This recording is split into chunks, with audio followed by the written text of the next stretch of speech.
అందరికీ ఇవాళ తెలంగాణ జాతిపిత ప్రొఫెసర్ జయశంకర్ సార్ జయంతి. ఆ మహనీయుడి జీవితాంత పోరాటమే ఇవాళ ఇప్పుడు మనం చూస్తున్న తెలంగాణ రాష్ట్రం. అలు పెరగకుండా ఈ జాతి కోసం, ఈ జాతి విముక్తి కోసం పోరాడినటువంటి ప్రొఫెసర్ జయశంకర్ సార్కు క్యూ న్యూస్ అలాగే బీసీజేఏసీ ఘనమైన నివాళులు అర్పిస్తూ ఉంది. ఆయన ఆశయ సాధన కోసం బీసీజేఏసీ ముందుకు పోతా ఉందని చెప్పి తెలియజేస్తూ, అలాగే జయశంకర్ సార్ తెలంగాణ రాష్ట్రం రాకముందుకే ఓ మాట చెప్పిండు. తెలంగాణ రాష్ట్రం ఏర్పడిన తర్వాత మరో ఉద్యమం చేయాలి, అది బీసీలు చేయాలనేటువంటి మాట ప్రొఫెసర్ జయశంకర్ సార్ తన దగ్గరి సన్నిహితులతో చెప్పినటువంటి మాట ఏదైతే ఉందో దాని పర్యావసనమే ఇవాళ తెలంగాణ రాష్ట్రంలో బీసీ ఉద్యమం. ఈ బీసీ ఉద్యమం తెలంగాణ రాష్ట్రంలో ఉన్నటువంటి మెజారిటీ పక్షాలైనటువంటి బీసీలను రాజ్యాధికారం వైపు తీసుకుపోవడానికి జరిగేటువంటి బీసీల వాటా బీసీలు దక్కించుకోవడం కోసం జరిగేటువంటి ఒక న్యాయపరమైనటువంటి పోరాటం. సో ఈ పోరాటంలో ఉన్నటువంటి బీసీ ప్రజలారా, మీ అందరికీ శిరస్సు వంచి నమస్కరిస్తూ జయశంకర్ సార్ ఆశయ సాధన కోసం మనమంతా కలిసికట్టుగా ముందుకు నడవాల్సిందిగా విజ్ఞప్తి చేస్తూ ఉన్నాం. ఇక అలాగే జయశంకర్ సార్కి సంబంధించినటువంటి ఒక జ్ఞాపకాన్ని మీకు గుర్తు చేయదలుచుకున్నాం.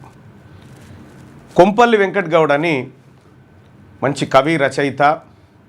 ఆయన జయశంకర్ సార్కు సంబంధించినటువంటి జీవిత చరిత్ర పైన ఒక పుస్తకాన్ని రాసిండు. ఆ పుస్తకం పేరు ఒడవని ముచ్చట. ఒడవని ముచ్చట పుస్తకంలో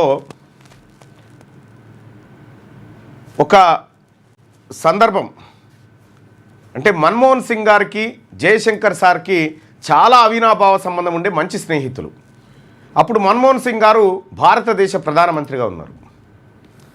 భారతదేశ ప్రధానమంత్రిగా ఉన్నటువంటి సందర్భంలో, ఎందుకంటే ఆయన ఎకనామిక్ ప్రొఫెసరే, ఈయన ఎకనామిక్స్ ప్రొఫెసరే, వీరిద్దరికీ చాలా సత్సంబంధాలు ఉన్నాయి.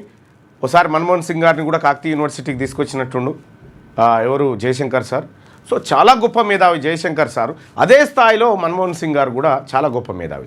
ఆయన యూపీఏ ప్రభుత్వానికి ప్రాతినిధ్యం వహిస్తూ ప్రధానమంత్రిగా కొనసాగుతున్న కాలంలో ఒక చిన్న సంఘటన జరిగింది. ఆ సంఘటన మీకు వివరించే ప్రయత్నం చేస్తా. అప్పుడు అంటే అగ్రవర్ణాల కుట్ర ఎట్లా ఉంటుంది అంటే, బహుశా ఇవన్నీ చూసే జయశంకర్ సారు బీసీ ఉద్యమం రావాల్సిన అవసరం ఉందని గుర్తించినట్టుండు. ఒకసారి ఏం జరిగిందంటే 2004లో కాంగ్రెస్ పార్టీతో బీఆర్ఎస్ పార్టీ ఎన్నికల పొత్తు కుదుర్చుకుంది. ఎన్నికల పొత్తు కుదుర్చుకొని ఎన్నికల్లో గెలిచింది. ఎన్నికల్లో గెలిచిన తర్వాత ఈయన చంద్రశేఖరరావు గారు కేంద్ర మంత్రిగా అయిండు. బొగ్గుగా ఏది ఓడరేవులో బొగ్గుగన్లో ఏదో కార్మిక శాఖను ఏదో ఇచ్చిరు. ఆయన ఇచ్చినటువంటి సందర్భంలో ఇక్కడ 6 మంత్రులు బీఆర్ఎస్ పార్టీ నుంచి జాయిన్ కావడం జరిగింది ప్రభుత్వంలో. ఈ సందర్భంలో ప్రణబ్ ముఖర్జీ కమిటీ అని అదని ఇదని ఒక కార్యక్రమాలు జరిగినాయి కదా. తెలంగాణ రాష్ట్రం ఏర్పాటు చేస్తామనేటువంటి హామీ ఏదైతే కాంగ్రెస్ పార్టీ సోనియా గాంధీ గారు నిజామాబాద్ మైదానంలో చెప్పిందో ఆ సందర్భంగా పొత్తులు కుదిరినాయి, అంత అయిపోయింది. అయితే మన్మోహన్ సింగ్ గారు ఏం చెప్పిండంటే, జయశంకర్జీ ఏది రాజ్యసభలో మీరు కనుక ఉంటే మీ వాయిస్ని బలంగా వినిపించవచ్చు, రికార్డులో ఎస్టాబ్లిష్ చేయొచ్చు అనేటువంటి మాట ఆయన చెప్పిండు. సోనియా గాంధీ గారిని మెప్పించి రాజ్యసభ పదవిని ప్రొఫెసర్ జయశంకర్కు ఇప్పించడం కోసం మన్మోహన్ సింగ్ గారు నిర్ణయం తీసుకున్నారు. తీసుకున్న సందర్భంలో కె చంద్రశేఖరరావు గారు ఎంటర్ అయిపోయి ఆయనకు రాజ్యసభ ఇస్తే, ఆయన ఢిల్లీ వేదికగా చట్టసభల్లో వాయిస్ వినిపిస్తే నన్నెవడు పట్టించుకుంటాడు అనే ఉద్దేశంతో యూపీఏ పొత్తులో భాగంగా ఆ రాజ్యసభ సీటును కేవీపీ రామచంద్రరావుకు వెలమైన కమ్ముకున్నాడు కేసీఆర్. ఆ పుస్తకంలో చదవండి, దానికి సంబంధించిన హింట్స్ అన్నీ దొరుకుతాయి మీకు. కేవీపీ రామచంద్రరావు పాపం జయశంకర్ సార్ను ఈయననే ఇప్పిస్తున్నట్టు కలర్ ఇప్పించి ఈయననే కేసీఆరే రాజ్యసభ ఇప్పిస్తున్నట్టుగా కాకపోతే అప్పటికే మన్మోహన్ సింగ్తో ఉన్నటువంటి సాన్నిధ్యంతోనే జరిగింది. అంటే జయశంకర్ సార్ వాయిస్ను పార్లమెంటు దాకా పోకుండా ఎంత చాకచక్యంగా ఆ రోజు అడ్డుకున్నాడో అర్థం చేసుకోండి మీరు. కేవీపీ రామచంద్రరావు గారు అప్పుడే రాజ్యసభ ఎంపీ అయింది, అప్పుడే ఆ క్షణానికే. కేసీఆర్ గారు ఇది అమ్ముకోవడంతో కేవీపీ కొనుక్కున్నాడు. సరే రాజశేఖర రెడ్డి ప్రోద్బలంతో కొనుక్కున్నాడు, అక్కడ పోయిండు. పోయిన తర్వాత రాజ్యసభలో కేవీపీ ఏం ప్లకార్డు పట్టుకున్నాడు? వీ వాంట్ యునైటెడ్ ఆంధ్రప్రదేశ్ అనే ప్లకార్డు పట్టుకున్నాడు. అంటే కేసీఆర్ అమ్ముకున్నటువంటి పోస్టుతోటి ఆయన ఏం చేసిండు అక్కడ? అదే జయశంకర్ సార్ చట్టసభలో ఉండి ఉంటే ఇలా పరిస్థితులు ఎట్లా ఉండేది? అంటే ప్రపంచాన్ని మెప్పించేటోడు, అటువంటి నయవంచన చేసినటువంటి వ్యక్తి కల్వకుంట్ల చంద్రశేఖర్ గారు. ఆయన అందుకే తెలంగాణ రాష్ట్రంలో జయశంకర్ సార్ జయంతి అయినా వర్ధంతి అయినా పెద్దగా పట్టించుకోడు కేసీఆర్. అంటే ఈయన కంటే మేధావి ఎవడు ఉండొద్దు అనేది ఈయన ఉద్దేశం కావచ్చు బహుశా. ఇవాళ జయశంకర్ సార్ జయంతి సందర్భంగా వీలైతే వడవని ముచ్చట అనేటువంటి పుస్తకం ఉంటుంది, అది తెప్పించుకొని చదవండి. ఆయన చేసినటువంటి పోరాటం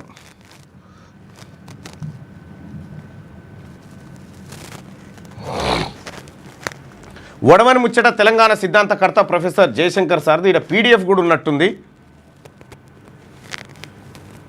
ఈ పీడిఎఫ్ కూడా అందుబాటులో ఉన్నట్టుగా ఎస్ 202 పేజీలు ఉంది. తెలంగాణ సిద్ధాంతకర్త కొంపల్లి వెంకటగౌడు గారు రాసినటువంటిది. చాలా అద్భుతమైనటువంటిది.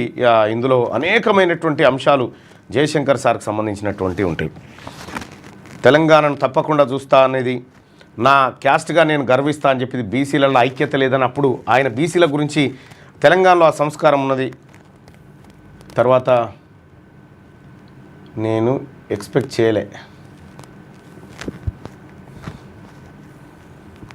ఆంధ్ర లాబీల కుట్రల చరిత్ర ఒక రహస్యం దాగి ఉన్నది, పిస్టల్ ట్రిగ్గర్ నొక్కినట్టు అయింది, అకస్మాత్తుగా తుంచిపారేయలేం, ఆర్ఎస్ఎస్ ఆర్ఎస్యు రెండు ఒకటే, ఇట్స్ ఏ యూనివర్సల్ ఫ్యాక్ట్, ఏకైక నాయకుడు ఈనాటికి, ఈ వాగ్గేయకారులు పెద్ద కాంట్రిబ్యూషన్. నువ్వు పిరికివనుకోవద్దు, మనం చదువుకున్న వాళ్ళకన్నా బెటర్, అది మాకే కమ్యూనిటీ చరిత్ర చెప్తున్నాం. ఉమ్మడి రాష్ట్రంలో ఇంపాసిబుల్ సంఘటన అది. మన్మోహన్ సింగ్కు నాకు ఏర్పడ్డ పరిచయం, మన్మోహన్ సింగ్కు నాకు ఏర్పడ్డ పరిచయం 93వ పేజీ. ఎట్లా చూడాలి? 93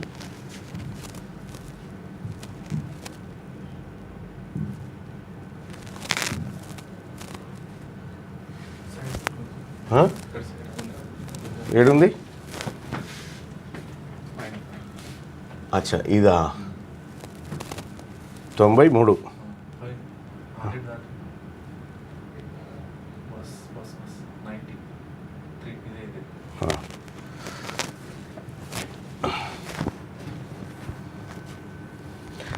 మన్మోహన్ సింగ్కు నాకు ఏర్పడ్డ పరిచయం గురించి ఆ రోజు చెప్పిండు. అప్పటికి 25 ఏళ్ళు. ఎట్లెట్లా అయిందో చెప్తా నేను. ఆయన ఎకనామిక్స్ ప్రొఫెసర్, నేను ఎకనామిక్స్ చదువుకున్న టీచర్నో స్టూడెంట్నో వాట్ ఎవర్. కాబట్టి ఎకనామిక్స్ సెమినార్లు సింపోజియంలు అవుతాయి, అటెండ్ చేసేవాళ్ళం. అయితే ఉట్టి ముఖ పరిచయమే. ఇక అప్పుడు మేము యంగ్గా ఉంటుంది కదా, మేము రాసే పేపర్లో కూడా ఆయన చదివితే మెప్పు పొందేవాళ్ళం. ముఖ పరిచయం ఏర్పడ్డది అంతే. ఆయన reserve bank of India governor అయినప్పుడు అప్పటికి రీసెర్చ్ ప్రాజెక్ట్ మీద స్టూడెంట్స్ వీళ్ళు కొన్ని ప్రపోజల్స్ పంపిస్తే అవి మిడ్ 80sలో 1985 ప్రాంతంలో ఆయన reserve bank of India governor. పోతే ఫండ్స్ కావాలి కదా వీళ్ళకి, పోరగాళ్ళకి, సార్ మీకు పరిచయం ఉంది కదా, మీరు సిఫార్సు చేయరా అట్లా ఇట్లా అంటే ఏవో 4-5 చెప్తే 1-2 అయినాయి. 1-2 ప్రాజెక్టులు సక్సెస్ఫుల్ అయితే వాటిని కొంచెం పేరు వస్తే ఆయన మెచ్చుకున్నాడు. మీరు ఇట్లా ఎంకరేజ్ చేయాలంటే, మీరు ఫండింగ్ ఇట్లా ఇస్తే కదా ఎంకరేజ్ చేయాలంటే అన్న. తర్వాత ఏమైంది, reserve bank of India governor అయిపోయిన తర్వాత 88-89 ప్రాంతంలో యూజీసీ చైర్మన్ అయ్యిండు ఆయన. యూజీసీ అంటే తెలుసు కదా, యూనివర్సిటీ గ్రాంట్స్ కమిషన్ చైర్మన్. అప్పుడు నేను సీఫెల్కు రిజిస్టార్, డైరెక్ట్ యూజీసీ కింద మా ఇన్స్టిట్యూషన్ కనుక ఆయన సీఫెల్కు రావడం, నేను ఆయన దగ్గరకు పోవడం అనేది దాదాపు నెలకోసారి జరిగేది. పోతే నా పైన ఉన్నటువంటి పరిచయమో ప్రేమో అభిమానం వల్ల అనేక కమిటీలో ఆయన నన్ను వేసేది. జాతీయ స్థాయిలో అనేక కమిటీలో నన్ను వేస్తే ఐఎమ్ హ్యాపీ సార్. సాటిస్ఫైడ్ అన్న. నేను 91లో కూడా రిజిస్ట్రార్గా ఉండి 91లో ఆయన ఫైనాన్స్ మినిస్టర్ అయ్యిండు. పివి నరసింహారావు ప్రధానమంత్రి. దాదాపు ఆయన ఫైనాన్స్ మినిస్టర్ అయిన కొద్ది నెలలకే నేను కాకతీయ వైస్ ఛాన్సలర్ అయినా. నేను పోయిన తర్వాత కాకతీయ యూనివర్సిటీలో ఒక కాన్వకేషన్ పెట్టాల్సి వచ్చింది.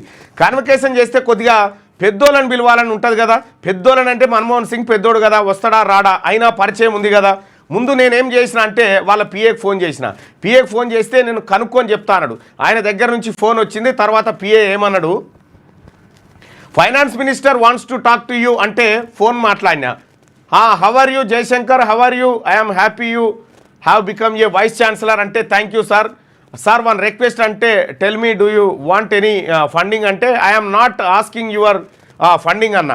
Sir, I have taken charge recently. Convocation is going to be, I request you to be the chief guest to address the convocation. I want to come and request to you, give an appointment. I am coming. Don't worry. I am coming. Don't take the trouble of coming here. You will get it after 1 week అన్నాడు telephone మీద. ఆశ్చర్యం వేసింది నాకు. Confirmation letter వచ్చింది. Convocation address ముందే print చేయాలంటే పంపించిండు. అది కూడా 92. నేను 91 డిసెంబర్లో వైస్ ఛాన్సలర్ అయినా. ఫస్ట్ ఎకనామిక్ రిఫార్మ్స్ మీద ఆయన ఫస్ట్ తీసుకున్న కాన్వకేషన్ అడ్రస్. మన్మోహన్ సింగ్ నేను తీసుకొచ్చిన అంటే వీళ్ళందరూ గుడ్లప్పగిచ్చి చూసిరు కదా. కాకతీయ యూనివర్సిటీకి మన్మోహన్ సింగ్ రావడం ఏమిటి, వచ్చిండు. నేను పోయి కూడా పిలవాలి ఆయన్ని, వచ్చిండు. ఇక అప్పటికి కాకతీయ యూనివర్సిటీ ఫండింగ్ దానికి దీనికి పోయినప్పుడు ఆయన నాకు అపాయింట్మెంట్ చాలా ఫ్రీగా ఇచ్చేటోడు, చాలా నిరభ్యంతరంగా మాట్లాడేటోడు, చేసేటోడు. అది అయిపోయింది. పివి నరసింహారావు గవర్నమెంట్ పోయింది, నా వైస్ ఛాన్సలర్ టర్మ్ కూడా అయిపోయింది. నేను తెలంగాణ ఉద్యమంలో మళ్ళీ ఉధృతంగా దిగిన. అప్పుడు ఆయన రాజ్యసభ సభ్యునిగా ఉండే. ఏది పివి నరసింహారావు క్యాబినెట్ అయిన తర్వాత వేరే పార్టీల గవర్నమెంట్లు ఉండే కదా. అప్పుడు ఆ పీరియడ్లో ఏం జరిగిందంటే తెలంగాణలో 41 మంది ఎమ్మెల్యేలు మాకు ప్రత్యేక రాష్ట్రం కావాలనేటువంటి ఒక రిప్రజెంటేషన్ ఇస్తే రాజశేఖర రెడ్డి వాళ్ళు అంతా కూర్చొని రాస్తే సోనియా గాంధీ ఒక కమిటీ వేసింది. ఆ కమిటీ మళ్ళీ గదే ప్రణబ్ ముఖర్జీ చైర్మన్ అనలా, మన్మోహన్ సింగ్ కూడా మెంబర్. మీ తరఫున ఎవరైనా వచ్చి వాదించడని చెప్తే వాళ్ళు కూర్చొని డిస్కషన్ చేసి ఎవరు పోవాలని పొన్నాల లక్ష్మయ్య నా దగ్గరకు పంపించి మీరు వచ్చి మా తరఫున వాదించాలన్నారు. అంటే లక్ష్మయ్య మరి నేను కాంగ్రెస్ వాని కాదు, ఎమ్మెల్యేని కాదు, ఎట్లా రావాలన్నాయా అంటే లేదు సార్ మేము అందరం అనుకున్నాం, మీరైతే మంచిగా చెప్తారు అక్కడ అంటే తెలంగాణ విషయం మీ మాటగా నా నోట అంటే నేను అదే అన్నా. అయితే ఇక్కడ కేసీఆర్ తెలంగాణ రాష్ట్రం కంటే ముందు, కేసీఆర్ వచ్చుడు కంటే ముందు పొన్నాల లక్ష్మయ్య జయశంకర్ సార్ తోటి ప్రజెంటేషన్ ఇప్పించిండు కేంద్రంలో. ఇది ఆయన చెప్పిన మాటనే. తప్పకుండా వస్తా అని నా ఎంబడి జనార్దన్ రావును తీసుకుపోయి ఏఐసిసి ఆఫీసులో అఫీషియల్గా పెద్ద హాలు, తెలంగాణ ప్రాంతపు ఏమీలందరూ మాజీ నాయకులు, అప్పటి నాయకులు, ముందు కాబోయే నాయకులు అందరూ, కేంద్ర మంత్రుల నుంచి పంచాయతీ సర్పంచ్ల వరకు ఒక 250 మంది కూర్చున్నాం. 2.5 hours వాదించిన నేను. అప్పుడు Pranab Mukherjee 1 year member of the committee. దాని తర్వాత ఆయన తెలంగాణ ఇష్యూ మీద కొంత ఆసక్తి చూపించిండు. తర్వాత వేరే కలిసినప్పుడు మళ్ళీ మాట్లాడినాం. అయిపోయిన తర్వాత కాలం గడిచింది. నేను ఏది రాసినా తెలంగాణ గురించి ఇంగ్లీష్ ప్రతి ఆయనకు పంపించేది, అక్నాలెడ్జ్ చేసేది. ఆయన గొప్పతనం అది. చదివేదట, ప్రాంప్ట్గా చదివేదట. యూపీఏ గవర్నమెంట్ వచ్చింది. యూపీఏ గవర్నమెంట్ వచ్చిన నాటికి వాటి పరిస్థితి ఏముండేనంటే నాకు రాజ్యసభ సీటు డిస్కస్ ఉండే కదా, వీళ్ళకు ఇస్తామనే వాళ్ళ. ఇగో ఇది చూడ్రి ప్రామిస్ కూడా దాదాపు అయిపోయిన దశ ఉండే. చివరికి సిపిఎం వాళ్ళు మాకు కావాలని పట్టుబడి అప్పటికే చంద్రశేఖరరావు యూనియన్ మినిస్టర్ అయిండు, నేను ఢిల్లీలోనే ఉంటి. ఆయన పదవి చేసినప్పుడు అక్కడనే ఉంటి. ఒకరోజు ఏదో రాజ్యసభ సీట్ల పంపిణీ గురించి డిస్కషన్ ఉంటుంది, రావాలని చంద్రశేఖరరావు కూడా పిలుపు వచ్చింది. అప్పటికే సిపిఎం వాళ్ళు పట్టుబడుతున్నారు వాళ్ళకి కావాలని. చంద్రశేఖరరావు ఎట్లా ఒప్పుకోవాలి సార్ అంటే నేను చెప్పిన తెలంగాణ ఉపయోగపడితే, తెలంగాణ జాక్కు ఉపయోగపడితే వదులుకోండి అన్న. నేను రాజ్యసభ మెంబర్ని కావడం అంత ముఖ్యం కాదు, తెలంగాణ రావడం ముఖ్యం కదా. సరే పోయిన తర్వాత సోనియా గాంధీ ఉండే, ప్రణబ్ ముఖర్జీ ఉండే, మన్మోహన్ సింగ్ను వాళ్ళు రిక్వెస్ట్ చేసింది ఎట్లా అని. అంతకుముందే ఈయన షిప్పింగ్స్ పోర్ట్ఫోలియో పదవి వదులుకున్నాడు. ఇది రెండవదంటే నేను ఎవరికో ప్రొఫెషనల్ పొలిటీషియన్ కావాలని నేను అడగడం లేదు, ఒక అకాడమిషియన్, ఒక ఇంటలెక్చువల్ కొరకు అడుగుతున్నా అంటే హూ ఈజ్ ఈ అన్నాడు మన్మోహన్ సింగ్. నేను అనుకోలే, ఆయన నా పేరు చెప్తే ఆయన ఒక్కసారి జయశంకర్ ఫైన్ నైస్ చాయిస్ అన్నాడు. ఆ తర్వాత unfortunately CPM was with this company అంటే సోనియా గాంధీ వంక చూసుకుంటూ is a academist, we can make him planning commission member. లోపల డిస్కషన్ అయింది. ఆ తర్వాత బయటికి వచ్చే వరకు మీడియా వాళ్ళంతా జయశంకర్కి వస్తుందా పోతుందా అన్న పెద్ద చర్చ ఉండే కదా. రాగానే ఈ గొట్టాలు పట్టుకొని చంద్రశేఖరరావు ఏమైంది జయశంకర్ కానీ ఈయనది ఏంటంటే ఈయన కొంచెం అక్కడ యాక్టివ్గా బిహేవ్ చేసిండు. జయశంకర్కు అంతకంటే మంచిది వస్తుంది అన్నాడు. ఏంది అంటే ప్లానింగ్ కమిషన్ మెంబర్ అవుతాడు అని చెప్పే వెంటనే రాజశేఖర్ రెడ్డి మేల్కొన్నాడు. చెప్తున్నా ఆ మాట బయటికి రావాల్సిన లేకుండే, లోపల కాన్ఫిడెంట్ డిస్కషన్ కదా కన్ఫర్మ్ చేద్దామని. రాజ్యసభ వదులుకున్నవా జయశంకర్కు రాకుండా చేసినవా అన్నది కదా ఒక స్టిగ్మా. ఇగో జయశంకర్ సార్ను రాజ్యసభ మెంబర్ కాకుండా ఇది ఆయన ఆత్మకథలో ఆయన చెప్పినటువంటి దాంట్లోంచి పుస్తకం నుంచి పేజీ నెంబర్ 96లో ఉన్నటువంటి మాట. నేను చెప్పింది సూచాయ కాదు. ఈ పుస్తకాన్ని నేను బాగా గతంలోనే చూసిన దాన్ని ఏం కథ జరిగిందనేది. ఇట్లా జయశంకర్ సారు పదవిని చాలా తెలివిగా పడగొట్టిండు కేసీఆర్. సో జయశంకర్ సార్కు ఒక్కసారి ఆయన ఆత్మశాంతించాలి. ఓ మహానుభావ, నీవు కోరుకున్న రాజ్యం వైపు మేము పోతా ఉన్నాం బీసీలమంతా, ఖచ్చితంగా నీ ఆత్మశాంతి జరిగేటువంటి సంపూర్ణ శాంతి జరిగేటువంటి రోజు త్వరలోనే ఉంటుంది.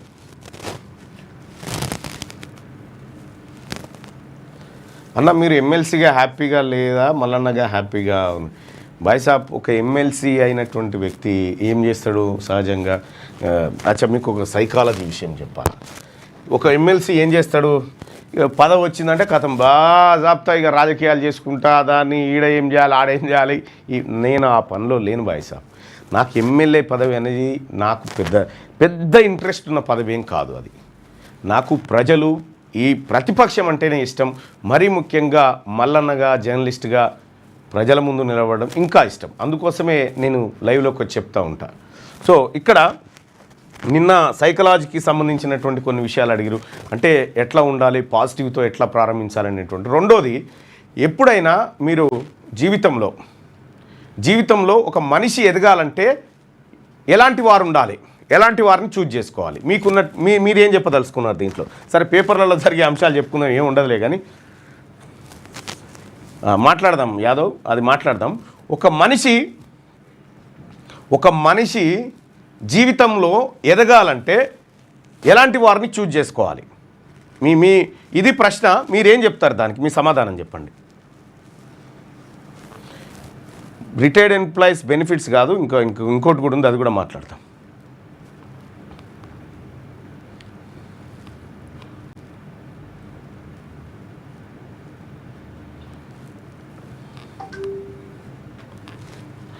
వాళ్ళు పెట్టుడేంది మనమే పెడతాం, జయశంకర్ సార్ విగ్రహం. పాజిటివ్ పీపుల్ని ఎన్నుకోవాలని చెప్పి ఒక మిత్రుడు పెట్టిండు. నమస్తే మల్లన్న, బీసీని ఎస్సీలో కలిపారా తీర్మానంలో? ఒకసారి మీరు కొల్లాపూర్ రావాలని చెప్తా ఉన్నారు. కొడంగల్లో రెడ్డిలు మొత్తం బీసీ సర్టిఫికేట్లు తీసుకున్నారన్న అని చెప్పి చెప్తా ఉన్నారు. పాజిటివ్గా ఆలోచించే వాళ్ళని చూసి చేసుకోవాలి. తప్పు. ఎప్పుడైనా మీరు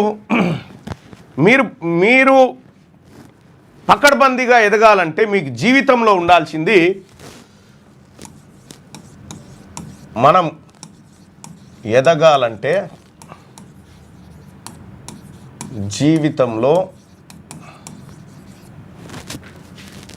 మనం ఎంచుకోవాల్సింది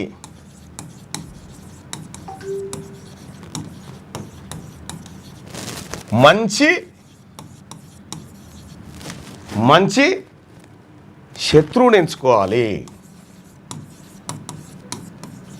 మంచి శత్రువు మన జీవితంలో ఉండాలి. ఆ శత్రువు బలవంతుడైనోడై ఉండాలి. ఆ శత్రువు ఇచ్చేటువంటి ఆపర్చునిటీసే మీ ఎదుగుదలకు కారణమవుతాయి. నీకు స్నేహితుడు ఇవ్వడు, నీ శత్రువే నీకు అవకాశాలను కల్పిస్తాడు. ఇది జీవిత సత్యం, తెలుసుకోండి. ఎట్లా శత్రువు కల్పిస్తాడు? నువ్వు బలమైన శత్రువును ఢీకొంటూ ఉండాలి. ఎప్పుడైనా బలహీనునితో పోరాటం చేయదు. బలమైన శత్రువుతో పోరాటం చేస్తూ ఉంటే నీలో స్కిల్స్ డెవలప్ అవుతాయి, నీలో శక్తి పెరుగుతుంది. సపోజ్ నువ్వు ఒక బలహీనునితో పోరాటం చేసావు అనుకో, నువ్వు కేఏ పాల్తో కొట్లాడితే కేఏ పాల్ అవుతావు, కేసీఆర్తో కొట్లాడితే కేసీఆర్ అవుతావు. మరి శత్రువు ఎట్లా అంటే నువ్వు శత్రువుకి ఎప్పుడు పని చెప్తూ ఉండాలి, శత్రువుకు ఎప్పుడు పని చెప్తూ ఉండాలి. ఎట్లా పని చెప్పాలి? నీ గురించి నీ నమ్ముకున్న మంచి మిత్రుడు కూడా అంత పకడ్బందీగా పని చేయడు. శత్రువు మాత్రమే చేయగలుగుతాడు పని. ఎట్లా చేయగలుగుతాడు శత్రువు అంటే, ఒక మనిషి గురించి నీ గురించి చర్చ జరగాలి. అది పాజిటివ్ నెగిటివ్ తర్వాత నీ గురించే చర్చ జరగాలి. అందులో నెగిటివ్ ఎంత పోతుంది, పాజిటివ్ ఎంత పోతుంది అనేది వదిలేరు. నీ గురించి మాత్రమే చర్చ జరగాలి. చర్చ అంతా ముగిసిన తర్వాత ఆ నెగిటివ్ తప్పు అనేది మనం నిరూపించేసేయాలి. కానీ చర్చను మాత్రం స్ప్రెడ్ చేయాలి. ఇప్పుడు మన శత్రువు ఖాళీగా ఉన్నాడు అనుకో, వాడిని కట్టె పెట్టైనా గెలికిడిచిపెట్టి వాడు పనికి అప్పచెప్పాలి. వాడు వరుతా ఉంటాడు ఇక మన గురించి ఇట్లా ఇట్లా ఇట్లా. ఆ ప్రచారం అంతా వానితోటే చేయించుకోవాలి, వానితోటే చేయించాలి, వానితోటే ఇంకా వీలైతే ఏం చేయాలంటే ఇంకోని చెప్పాలి, అరే జర్రా వాని హైలైట్ చేయరా జరా అని చెప్పాలి. మనమే ఎంకరేజ్ చేస్తుండాలి. మనమే ఎంకరేజ్ చేయడం వల్ల ఏమవుతుందంటే వాడు కంప్లీట్గా మన గురించి చర్చ పెడతాడు అన్నట్టు. సపోజ్ తిన్మార్మల్ అన్న మంచోడుగా అనిపించాలి, మెల్లగా అనిపించే వాడు అదే పనిలో తిరుగుతాడు అన్నట్టు. వాస్తవం ఏందనేది ఆ చర్చ ముగిసే సమయానికి చెప్పాలి. అప్పటిదాకా ఫ్రీగా ప్రచారం చేసుకొచ్చేటోళ్ళు శత్రువులే.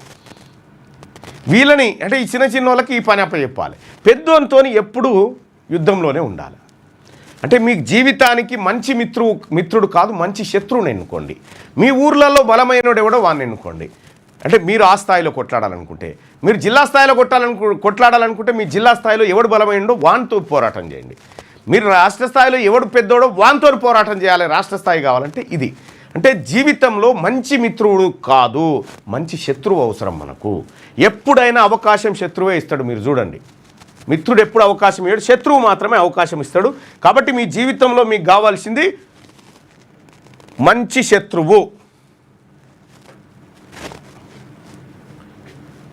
అంటే తెలివైన వాడిని మనిషిగా ఫాస్ట్గా ఉన్నాను అని చెప్తాను. ఎవరైనా కూడా మీరు గుర్తుపెట్టుకోరి, శత్రువు మాత్రమే అవకాశం ఇస్తాడు, ఇంకెవ్వడియాడు మనకు. శత్రువు ఇచ్చేటువంటి అవకాశాన్ని, ఇప్పుడు బోరింగ్లో నీళ్లు నువ్వే కొట్టాలంటే తెనాలి రామలింగన్ బాయి కథ ఉంటుంది కదా, తెనాలి రామలింగన్ బాయి కథ వాడాలి.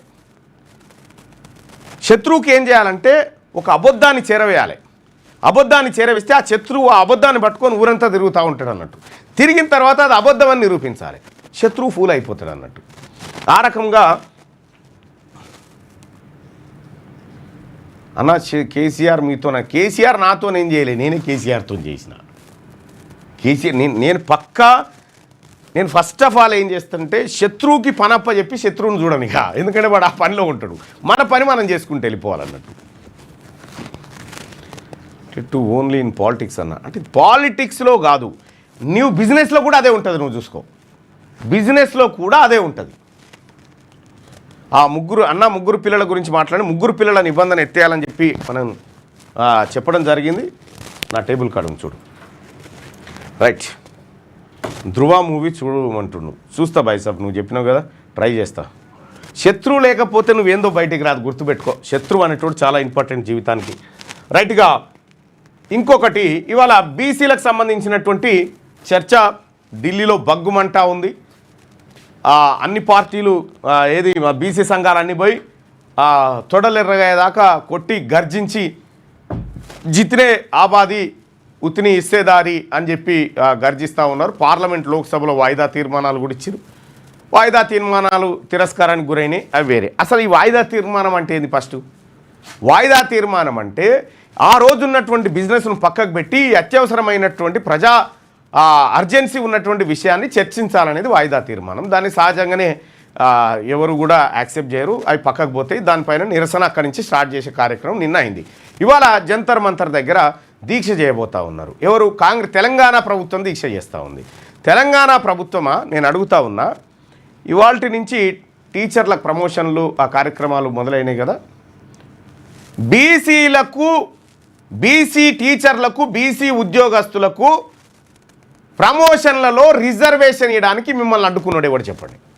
రాష్ట్రాలే ఒక సరైన నిర్దేశిత డాటాతో ప్రమోషన్లు ఇచ్చుకోండి అని చెప్పి కేంద్రం నిబంధన పెట్టింది కదా. మరి బీసీలకు ప్రమోషన్ల విషయంలో ఈ రాష్ట్ర ప్రభుత్వం ఇచ్చే అవకాశం ఉన్న ఎందుకు ఇస్తలేదు? ఇచ్చేదేమో ఇక్కడ వారేసిపోతావు, రాని దానికోసమే మమ్మల్ని రారి ఢిల్లీకి అని చెప్తావు. బీసీ ఉద్యోగస్తులారా, మనకు రిజర్వేషన్లో ప్రమోషన్లలో రిజర్వేషన్లు రావాల్సిందే. తెలియదా? డాటా ఉంది కదా, మొన్ననే చేసిన డాటా ఉండే, ఎంపారికల్ డాటా ఉండే, ఆర్థికపరమైన ఉద్యోగపరమైన డాటా మన దగ్గర ఉండే. ఆ డాటా ఆధారంగా ఇప్పుడు బీసీలకు రిజర్వేషన్లు ఇవ్వచ్చు ప్రమోషన్లో. ఇవెందుకు ఇస్తలేవు? దీన్ని అడ్డుకున్నది ఎవరు? నీకు ఇచ్చే చిత్తశుద్ధి లేక రాని దానికోసం మా ప్రజల్ని మభ్యపెట్టడానికి కాంగ్రెస్ పార్టీ ఢిల్లీ పురవీధుల్లో డ్రామాలు చేస్తూ ఉంది. ఇవ్వాల్సిన ఎన్ని ఇవ్వచ్చు నువ్వు ఇవ్వదలుచుకుంటే, ఇవి ఇవ్వకుండా మీరు ఎన్ని డ్రామాలు చేసినా తెలంగాణలో బీసీ సమాజం అంతా పరిశీలిస్తూనే ఉంది మీ డ్రామాలను. మేము డిమాండ్ చేస్తున్నాం బీసీ జేఏసీగా, మా బీసీ ఉద్యోగస్తులకు ప్రమోషన్లలో రిజర్వేషన్లు ఇవ్వాల్సిందే. మా 42% వాటా తేల్చి ఉద్యోగాల వాటా తేల్చాల్సిందే. దీనికోసం మేము అలుపెరగని పోరాటం చేస్తాం. జయశంకర్ సార్ చెప్పిన బాటలో నడుస్తాం.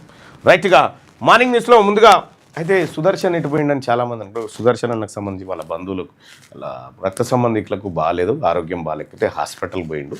సో ఆ మాట ఒకసారి. ఇక ఈనాడు దినపత్రికకు సంబంధించి నేడే కాంగ్రెస్ మహాధర్నా రిజర్వేషన్ల సాధనకు ఢిల్లీలో సీఎం పీసీసీ అధ్యక్షుడు ఆధ్వర్యంలో ఆందోళన కార్యక్రమం. హాజరుగండి రాహుల్ గాంధీ. ఇండియా కూటమి పార్టీల ఎంపీలు, ఢిల్లీకి చేరుకున్న మంత్రులు, ఎమ్మెల్యేలు, ఎమ్మెల్సీలు, బీసీ సంఘాల ప్రతినిధులు. రాష్ట్రంలో విద్యా ఉద్యోగాలు, స్థానిక సంస్థల ఎన్నికల్లో బీసీ రిజర్వేషన్లను 42% పెంచుతూ రాష్ట్ర ప్రభుత్వం మార్చి 17న అసెంబ్లీలో ఆమోదించిన రాష్ట్రపతికి పంపిన బిల్లులకు వెంటనే ఆమోదం తెలపాలన్న డిమాండ్తో కాంగ్రెస్ బుధవారం ఢిల్లీలోని జంతర్ మంతర్లో భారీ ధర్నా తలపెట్టింది. ముఖ్యమంత్రి రేవంత్ రెడ్డి, పీసీసీ అధ్యక్షుడు మహేష్ కుమార్ గౌడ్ ఆధ్వర్యంలో జరిగే ఈ కార్యక్రమం కోసం ఉప ముఖ్యమంత్రి బట్టి విక్రమార్క ఇప్పటికే చేరిందట. ఢిల్లీలోని జంతర్ మంతర్ వద్ద ధర్నా ఏర్పాట్లను పరిశీలిస్తున్న మహేష్ కుమార్ గౌడ్, చిత్రంలో ఆది శ్రీనివాస్, వాకిడి శ్రీహరి, రాజయ్య తదితరులందరూ అక్కడే పోయారట. నేడే మహాధర్నా మీరు తీసుకురండి అయినా, మేము మీ రైలు ఎప్పుడు వస్తుందో మేము ఆ జోలి పట్టుకొని ఉంటాం, తెచ్చి అనలేగిరి మీరు తెచ్చే 42% రిజర్వేషన్. త్వరలో జిల్లాకు రైతు విజ్ఞాన కేంద్రం, అన్నదాతలకు డ్రోన్లు, రోబోటిక్స్పై శిక్షణ.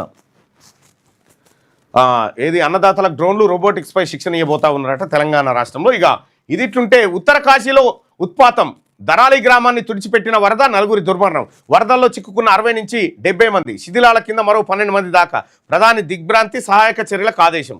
ఒక్కసారిగా విరుచుకుపడ్డ ఆకస్మిక వరదలతో ఉత్తరాఖండ్లోని ఉత్తరకాశీ అల్లకల్లోలమైంది. గంగోత్రికి వెళ్లే మార్గంలో ఉన్న దరాలి గ్రామం సగభాగం తుడిచిపెట్టుకుపోయింది. అక్కడి ఇల్లు, కార్లు, చెట్లు వరదల్లో కొట్టుకుపోయాయి. 60 నుంచి 70 మంది వరదల్లో చిక్కుకుపోయారు. కనీసం 9 మరణించారు. మరో 12 మంది దాకా శిథిలాల కింద ఉండి ఉంటారని భావిస్తున్నారు. ఖీర్ గంగా నది పరివాహక ప్రాంతంలో మంగళవారం ఉదయం మెగా విస్ఫోటం. ఒక్కసారిగా విరుచుకుపడ్డ బురదతో కూడిన వరద అతివేగంగా దరాలి గ్రామంలోకి దూసుకొచ్చింది. దీంతో 3 నుంచి 4 అంతస్తుల భవనాలు పేకమేడల్లా కుప్పకూలి వరదలో కొట్టుకుపోయాయి. దరాల్లో 20 నుంచి 25 హోటళ్లు, హోమ్ స్టేలు వరదలో కొట్టుకుపోయాయి. ఈ గ్రామానికి సమీపంలో కొండకు ఇరువైపులా చీలిపోయిన వరద సుక్కి గ్రామాన్ని ముంచెత్తింది. ఈ ప్రాంతంలో వర్షాలు మంగళవారం మధ్యాహ్నానికి ఆగలేదు. దీంతో సహాయక చర్యలకు తీవ్ర అంతరాయం కలుగుతూ ఉందట. ఇక్కడ పైన ఉన్నటువంటి చెరువు, ఆ వీడియో ఉందా, ఇక్కడ పైన ఉన్నటువంటి చెరువు ఒక్కసారి కుండపోత వర్షం రావడంతోటి ఇట్లా పెద్దగా చెరువు అంత వచ్చి ఊరి మీద పడ్డట్టు అయింది. ఊరే తుడిచిపెట్టుకుంటూ పోయింది. నిన్న చాలా పెద్ద దారుణం జరిగింది. ఈ అంతర్గత మదనం. ప్రశ్నపత్రాల సరళిపై 10వ తరగతి విద్యార్థుల ఎదురుచూపులు. అంతర్గత మార్కులు ఉండవని గత ఏడాది నవంబర్లో జీవో. ఎన్సీఈఆర్టీ ప్రశ్నతో పునరాలోచనలో పాఠశాల విద్యాశాఖ. 10వ తరగతిలో అంతర్గత మార్కులు ఉన్నాయా లేవా? రాష్ట్రంలో 5 లక్షల మంది విద్యార్థులు ఈ సమాధానం కోసం ఇంటర్నల్ పరీక్షలు ఉన్నాయా లేదా అనేటువంటి అంతర్గత మదనమట. ప్రశ్నపత్రాల సరళిపై 10వ తరగతి విద్యార్థులు ఎదురు చూస్తూ ఉన్నారట. అంటే పేపర్ 100 మార్కులకు ఉంటుందా, లేకపోతే 75 మార్కులకు ఉంటుందా, ప్రాక్టికల్స్ ఉండయా అనేది సమస్య. ఏకపక్షం నిరాధారం. కుట్రపూరితంగా ఘోష్ కమిషన్ విచారణ. ఒకవైపే చూసి విని నిలబడి నివేదిక ఇచ్చినట్లుంది. తొమ్మిడేటి దగ్గర నీటి లభ్యత లేదని కేంద్రమే చెప్పింది. కాళేశ్వరం ప్రాజెక్టుకు కేబినెట్ ఆమోదం లేదన్నది పచ్చి అబద్ధం. ప్రజెంటేషన్లో మాజీ మంత్రి హరీష్ రావు. నిన్న హరీష్ రావు గారు ఇచ్చిన ప్రజెంటేషన్ పచ్చి అబద్ధం. హరీష్ రావు గారు చెప్పిన ప్రజెంటేషన్కు కౌంటర్ ప్రజెంటేషన్ నేను చేయగలుగుతా. అది కాంగ్రెస్ వాళ్ళు చేసుకోవాలి ఇప్పుడు. కానీ సరే, మా బీసీల పంచాయతీ ఉంది కాబట్టి మేము ఇప్పుడు దీంట్లో ఏలుపెట్టే పరిస్థితులు అబద్ధం చెప్పి నవ్వుతా ఉన్నాడు ఆయన. వాళ్ళు సపోర్ట్లు కొడుతున్నారు. ఏమో ఎంత విచిత్రంగా ఉందాడా. ఈయన చెప్పేది అబద్ధము, అక్కడ నవ్వుతా ఉన్నారు ఇంకా వాళ్ళతోటి. జస్టిస్ ఘోష్ కమిషన్ ప్రభుత్వానికి ఇచ్చిన 665 పేజీల నివేదికలో నచ్చిన అంశాలను 60 పేజీలుగా బయటపెట్టారు. దీన్ని చూస్తుంటే కుట్రపూరితంగానే ఘోష్ కమిషన్ విచారణ జరిగినట్టు కనిపిస్తుంది. ఒకవైపే చూసి విని నిలబడి ఏకపక్షంగా నిరాధారంగా ఇచ్చిన నివేదిక ఇది. గతంలోని ఎంతో మంది రాజకీయ నేతలపై కమిషన్లు వేశారు. ఏవీ న్యాయస్థానాల ముందు నిలబడలేదు. కేసీఆర్ను హింసించాలన్న కుట్రపూరిత ఉద్దేశంతో సీఎం రేవంత్ రెడ్డి ఈ కమిషన్ వేసినట్టుగా అర్థమవుతోంది. అసెంబ్లీలో 665 పేజీల నివేదిక పెడితే వాస్తవాలను ప్రజల ముందుంచి ప్రభుత్వాన్ని నిలదీస్తాం అని బరాసా సీనియర్ నేత మాజీ మంత్రి టి హరీష్ రావు స్పష్టం చేశారు. కాళేశ్వరం ప్రాజెక్టుపై కాంగ్రెస్ కుట్రలు, కమిషన్ వక్రీకరణలు, వాస్తవాల పేరుతో తెలంగాణ భవన్లో మంగళవారం Harish Rao power point presentation ఇచ్చారు. ముఖ్యమంత్రి రేవంత్ రెడ్డి పాలనను గాలికి వదిలేశారు. భాజపా, కాంగ్రెస్ కలిసి బరాసాపై రాజకీయ కక్ష సాధింపు చర్యలకు పాల్పడుతున్నాయి. కాళేశ్వరం ప్రాజెక్టులో మేడిగడ్డ బ్యారేజ్లో 2 పియర్స్ కూలితే ఎన్డీఎస్ఏ 3 రోజుల్లోనే నివేదిక ఇచ్చింది. ఇదే గోదావరిపై పూర్తిగా కేంద్ర నిధులతో నిర్మిస్తున్న పోలవరం ప్రాజెక్టు 3 సార్లు కుప్పగూలింది. అక్కడికి ఎన్డీఎస్ఏ ఎందుకు వెళ్ళలేదు? ఇప్పుడు మేడిగడ్డపై హుటాహుటిన నివేదిక ఇచ్చిన ఎన్డీఎస్ఏ అప్పటి చైర్మన్ చంద్రశేఖర్ అయ్యర్ ఆధ్వర్యంలోనే పోలవరం కట్టారు. మేడిగడ్డలో పియర్స్ కుంగుబాటుకు బాధ్యులు కేసీఆర్, హరీష్ రావు అయితే మరి పోలవరం కూలిపోవడానికి బాధ్యులు ప్రధాని మోడీనా అని ఆ నిర్మాణాన్ని పర్యవేక్షించి నిన్న హరీష్ రావు చెప్పిండు. హరీష్ రావు చెప్పేది పచ్చబొద్దమని నీళ్ళ మీద కొంత అవగాహన ఉన్నవాడికైనా అర్థమవుతుంది. ఇక సాంకేతిక కారణాలతో ప్రజాధనానికి గండి కొట్టడం సరికాదు, రైల్వే టెండర్ల తిరస్కరణపై హైకోర్టు చెప్పినటువంటి మాట ఇది. స్థానికత నిబంధనను 2028 నుంచి అమలు చేయండి, తెలంగాణకు సుప్రీంకోర్టు సూచన. రాష్ట్ర ప్రభుత్వ పిటిషన్లో ముగిసిన విచారణ, తీర్పు రిజర్వ్ చేసిన ధర్మాసనం. ఇక్కడ లోకల్గా పోయినసారి ఒక 50 మంది ఈ నీట్ ఎగ్జామ్ రాసి 50 మంది కోర్టుకు పోయి లోకల్ అయ్యారు. అప్పుడు లోకల్ చేసిందిగా కోర్టు, ఇప్పుడు కూడా లోకల్ చేస్తే 450 మంది పోయారు. ఏది వేరే రాష్ట్రాల్లో చదివిన వాళ్ళు. ఇక్కడ లోకల్ వాళ్ళకు అవకాశం లేకుండా పోతా ఉంది. 5వ తారీఖు ఇప్పుడు 2028 నుంచి అమలు చేయన్నట. పోయినసారేమో వచ్చేసారి నుంచి అమలు చేయమన్నారు. ఈవీఎంలు వద్దు, పేపర్ బ్యాలెట్ ప్రవేశపెట్టండి, కేంద్ర ఎన్నికల సంఘానికి బరాసా తరఫున వినతి. హాజరైన కేటీఆర్. ఇక సుంకాల బాంబు పేలుస్తా, 24 గంటల్లో భారత్పై భారీగా భారం మోపుతా. ఆ దేశం మంచి వ్యాపార భాగస్వామి కాదు, అమెరికా అధ్యక్షుడు ట్రంప్ హెచ్చరిక. దీనికి మోడీ గారు సమాధానం చెప్పాలి. నా దోస్తు మేరే ఫ్రెండ్ అంటూ వాడికి పోయి భారత్పై భారీ సుంకాల బాంబును పేల్చేందుకు అమెరికా అధ్యక్షుడు డొనాల్డ్ ట్రంప్ సిద్ధమయ్యారు. 24 గంటల్లోగా ఈ సుంకాల బాంబును వేస్తానని హెచ్చరించారు. భారత్ తమకు మంచి వ్యాపార భాగస్వామి కాదని, ఆ దేశం రష్యా నుంచి చమురును కొనుగోలు చేస్తుందని ధ్వజమెత్తారు. భారత్ అత్యధిక సుంకాల దేశం, ఎవరిపైనైనా ఆ దేశం అధికంగానే సుంకాలు విధిస్తుంది. అందువల్లే ఆ దేశంతో మాకు స్వల్ప వాణిజ్య లావాదేవీలు ఉన్నాయి. మాతో ఆ దేశం బాగానే వ్యాపారం చేస్తుంది, కానీ మేము ఆ దేశంతో వ్యాపారం తక్కువగానే చేస్తాం. అందుకే 25% సుంకాలను విధించాం, కానీ 24 గంటల్లో దీన్ని భారీగా పెంచనున్నాం. రష్యా నుంచి చమురు కొనడం ద్వారా వారు యుద్ధ ఇంజన్కు ఇంధనాన్ని అందిస్తున్నారు. దీంతో నేను సంతోషంగా లేను అని మంగళవారం సిఎన్బిసి స్క్వాక్ బాక్స్కు ఇచ్చిన ఇంటర్వ్యూలో ట్రంప్ పేర్కొన్నారు. రష్యా అండ అమెరికా హెచ్చరికల నేపథ్యంలో భారత్కు రష్యా గట్టిగా మద్దతు పలికింది. తమ ప్రయోజనాలు కాపాడుకునేందుకు వీలుగా వాణిజ్య ఆర్థిక భాగస్వామ్యాన్ని ఎంచుకునే హక్కు సార్వభౌమ దేశాలకు ఉంటుందని స్పష్టం చేసింది. ట్రంప్ వ్యాఖ్యల నేపథ్యంలో రష్యా అధ్యక్షుడు భవనం క్లెమిన్ అధికార ప్రతినిధి దిమిత్రి పెస్కో స్పందించారట. అయితే రష్యా దగ్గర ఆయిల్ కొనొద్దు అనేది ఈయన బాధ, మాకు ఎక్కడ అగ్గుంటే అక్కడ కొనుక్కుంటాం అనేది భారత్ బాధ. అయితే ఈ ట్రంప్ మోడీని చూపెట్టి తిప్పుకున్నాడు, మోడీని ట్రంప్ వాడుకున్నాడు, ట్రంప్ను మోడీ వాడుకున్నాడు. ఇద్దరు కలిసి అక్కడ ఆయన అమెరికాని ఫూల్స్ చేసిండు, ఇప్పుడు ఈయన ఇండియాను ఫూల్ చేసి, మీరు ఇద్దరు దోస్తులేనా? మరి ఏంది పంచాయతీ? సిబిఐ వివేక హత్య కేసు గుడ్డట. వివేక హత్య కేసు దర్యాప్తు పూర్తయిందట. ఇక మరి ఆ గుడ్లకి ఏందో కోడి బదిగినట్టు బదిగింది సిబిఐ దాని మీద. వెలుగు దినపత్రికలో వార్తలు చూద్దాం.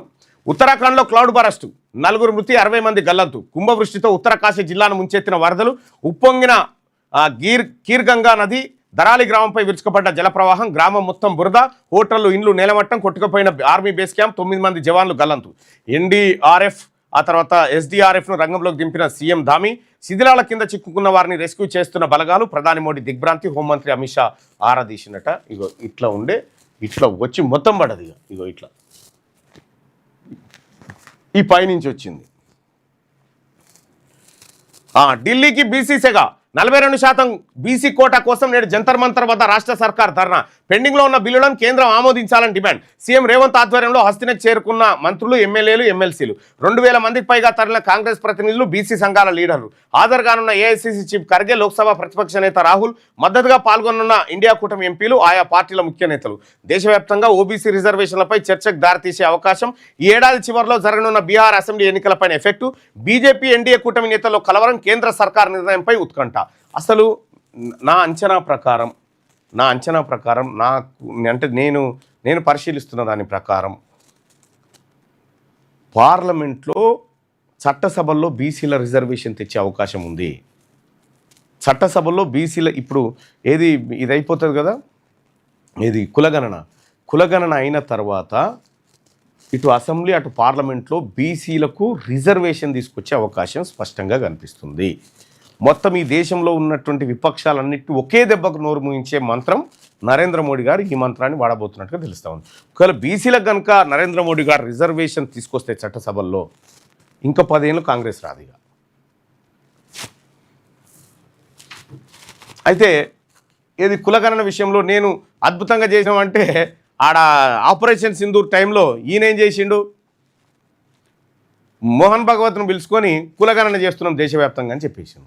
దెబ్బకి ఇక ఆప్షన్ లేకుండా పోయింది రాహుల్ గాంధీ గారి దగ్గర.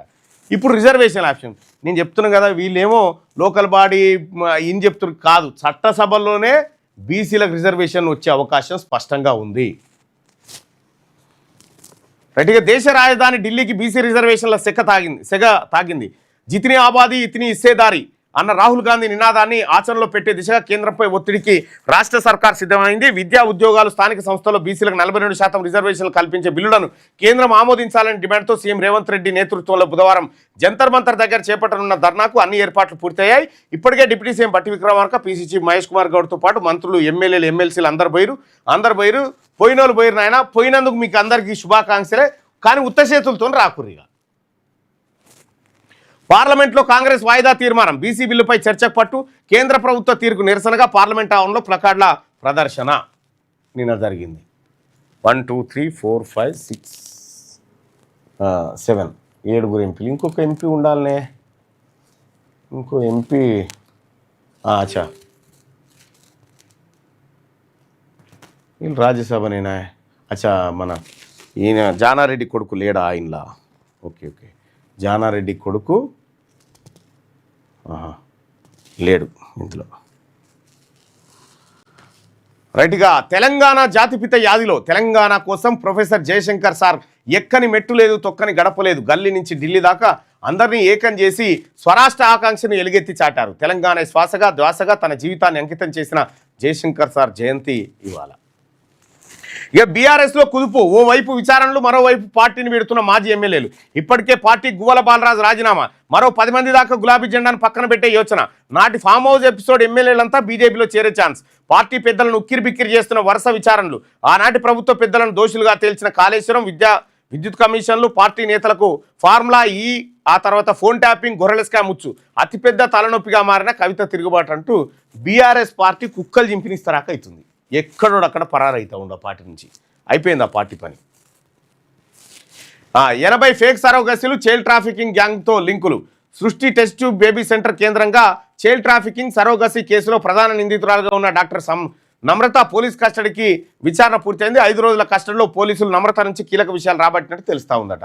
దాదాపు 80 ఫేక్ సరోగసీలు చేసినట్టుగా డాక్టర్ నమ్రత అంగీకరించినట్టుగా సమాచారం అట. ఫేక్ సరోగసీలు చేస్తూ ఉందట. సభను నడిపేది మీరా మిషానా? రాజ్యసభలోకి సిఐఎస్ఎఫ్ బలగాలను పంపడం ఏంటి? డిప్యూటీ చైర్మన్పై ఖర్గే ఫైర్. ప్రతిపక్ష నేతల హక్కులను ఉల్లంఘిస్తున్నారని విమర్శ. సభలో ఎలా ఉండాలో నా దగ్గర నేర్చుకోండి అని నడ్డా. తీవ్ర గందరగోళం మధ్య సభ వాయిదా పడ్డదట రాజ్యసభ. ఇక రాష్ట్రానికి కాళేశ్వరం గుండెకాయ అని చెప్పి హరీష్ రావు అంటా ఉండు. ఆ ప్రాజెక్టు కింద నిరుడు కూడా లక్షల ఎకరాల్లో పంటలు పండియట. పంపులే ఆన్ చేయలేదు, లక్షల మోటార్ ఆన్ చేయకముందుకే పారినాయి అని చెప్తా ఉన్నాడు. కేసీఆర్ 100 ఏళ్ల భవిష్యత్తును దృష్టిలో పెట్టుకొని కాళేశ్వరం కట్టారు. ఆయన చరిత్ర పుటల్లో ప్రజలకు, చరిత్ర పుటల్లో ఏమో కానీ గోష్ నివేదికలో మాత్రం ఎక్కిండు. ఆయన ఎక్కిండు, నువ్వు ఎక్కినావు, మీ ఖాందాన్ అంతా ఎక్కింది దాంట్లో.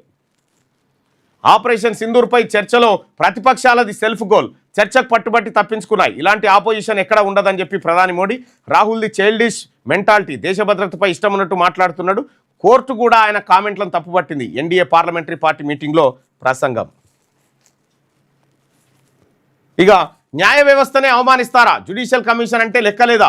హరీష్ రావుపై మండిపడ్డ మంత్రి ఉత్తమ్. కాళేశ్వరం కమిషన్ ఎంక్వైరీలో కేసీఆర్, హరీష్ బండారం బయటపడింది. ప్రభుత్వం ఏం చర్యలు తీసుకుంటుందోనని వాళ్ళకు భయం పట్టుకుంది. వాళ్ళు 1000 కోట్ల అవినీతి చేస్తే ఒప్పు, మేము విచారణ చేస్తే తప్ప. గత ఎన్నికల్లో ప్రజలు బుద్ధి చెప్పినా బీఆర్ఎస్ నేతల్లో మార్పు రాలేదని ప్రభుత్వం నుంచి కౌంటర్. ఇక రాహుల్ మాటల్లో తప్పేముంది? ప్రజల సమస్యలపై ప్రభుత్వాన్ని నిలదీసే హక్కు అపోజిషన్కు ఉంటుంది. రాహుల్పై సుప్రీంకోర్టు జడ్జి కామెంట్లను ఖండించిన ఇండియా కూటమి నేతలు. రాజకీయ పార్టీల హక్కులను పరిమితం చేసే కుట్ర జరుగుతున్నది. దేశ ప్రయోజనాలే తమకు ముఖ్యమని చెప్పి కామెంట్ చేస్తూ ఉన్నారు. ఖర్గే ఆఫీస్లో సమావేశాలను ఇండియా కూటమి నేతలు.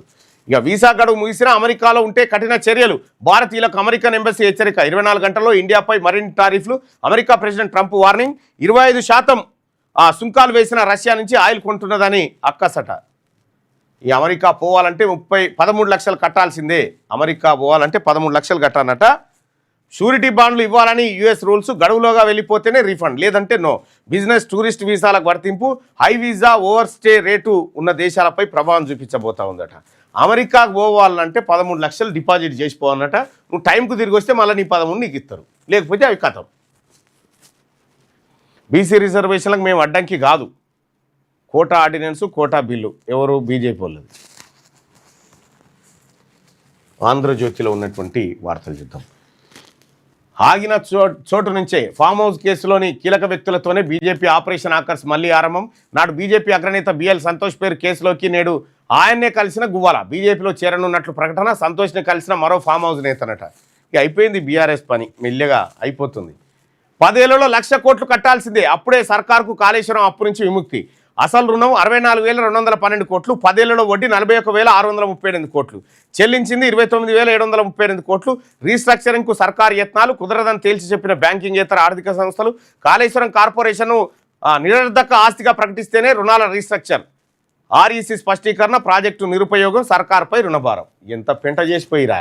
1,00,000 కోట్ల రూపాయలకు తెచ్చి 1,000 కోట్ల రూపాయల కమిషన్లు దొబ్బక తిన్నారు వీళ్ళు, మామ అల్లుళ్ళు కలిసి. తెలంగాణ భవన్లో కాళేశ్వరం ప్రాజెక్టుపై పవర్ పాయింట్ ప్రజెంటేషన్తో మాట్లాడుతున్న హరీష్ రావు. కాళేశ్వరం నివేదిక కాంగ్రెస్ కుట్రనట. కేసీఆర్ను హింసించాలన్నదే రేవంత్ ఉద్దేశం అని చెప్పి నిన్న పవర్ పాయింట్ ప్రజెంటేషన్ ఒకటి పెట్టి అబద్ధాలు చెప్పి సపట్లు కొట్టిస్తూ ఉండ, చూస్తే నవ్వొస్తూ ఉంది హరీష్ రావు. ఇక ఉత్తరాఖండ్లో జలప్రలయం. 2 గంటల వ్యవధిలో 2 సార్లు మెగా విస్ఫోటం. 4 మృతి, 70 మందికి పైగా గల్లంతైన వారిలో 11 మంది సైనికులు. కొండలపై నుంచి ముంచెత్తిన మెరుపు వరద. కన్ను మూసి తెరిచేంత లోపే పెద్ద భవనాలు సైతం కూల్చేస్తూ విధ్వంసం సృష్టించిన వెల్లువ. పూర్తిగా నీట మునిగిపోయిన దరాలి గ్రామం. 10 నిమిషాల్లోనే రంగంలో దిగిన సైన్యం. స్థానిక యంత్రాలతో కలిసి సహాయక చర్యలు. బాధితులను అన్ని విధాలా ఆదుకుంటామన్న ప్రధాని. మృతదేహాల గుర్తింపునకు కెడవార్ జాగిరాలు. ఇక పర్యావరణ విధ్వంసంతోనే వరదలు అని చెప్పి నిపుణులు చెప్తా ఉన్నారు. చాలా భారీ విస్ఫోటం జరిగింది ఆ వీడియోలో చూస్తే. ఇక ట్యాంకర్ను మింగిన రోడ్డు. హైదరాబాద్ బంజారాహిల్స్లో కూలిన 30 ఏళ్ల కిందటి నాలా స్లాబు. అందులో పడిపోయిన 10,000 లీటర్ల వాటర్ ట్యాంకర్ అట. ట్యాంకర్ డ్రైవర్ను, క్లీనర్ను బయటకు తీసిన స్థానికులట. నడి రోడ్డు మీద గుంత పడిపోయింది. స్లాబ్ కూలడంతో నాలాలో పడిన వాటర్ ట్యాంకర్. ఇతర రాష్ట్రాల్లో ఇంటర్ చదివిన తెలంగాణ విద్యార్థులు స్థానికులే. మెడికల్ ప్రవేశాల్లో వాళ్ళని పరిగణించాల్సిందే. ఆ మేరకు మధ్యంతర ఉత్తర్వులు ఇస్తాం. రాబోయే రూల్ తెలియకపోవడం వల్ల వాళ్ళ తప్పు కాదు, వాళ్ళపై వివక్షను మేము అనుమతించాం. 4 ఏళ్ల స్థానిక రూల్ 2028 నుంచి పెట్టుకొని రాష్ట్ర ప్రభుత్వానికి సిజేఐ సలహా. తెలంగాణలో స్థానికత అంశంపై తీర్పు రిజర్వ్ చేసిరట. ఇది మళ్ళా తెలంగాణ ప్రాంత వాసు.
హలో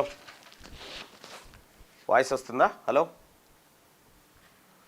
రైట్గా అవసరమైతే రాజీనామా చేస్తా అని చెప్పి కోమటిరెడ్డి రాజగోపాల్ రెడ్డి గారు అంటా ఉన్నాడు. ఒకసారి రాజగోపాల్ రెడ్డి గారి ఆలోచన ఏందో ఒకసారి తెలుసుకునేటువంటి ప్రయత్నం చేద్దాం.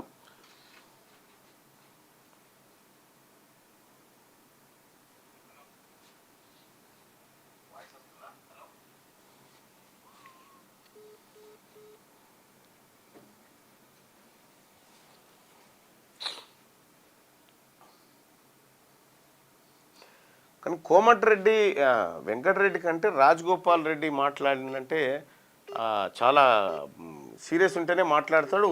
ఇంకోటి ఏంటంటే ఓ మాట అంటే ఇక దాన్ని చేస్తాడు, కష్టమో నష్టమో.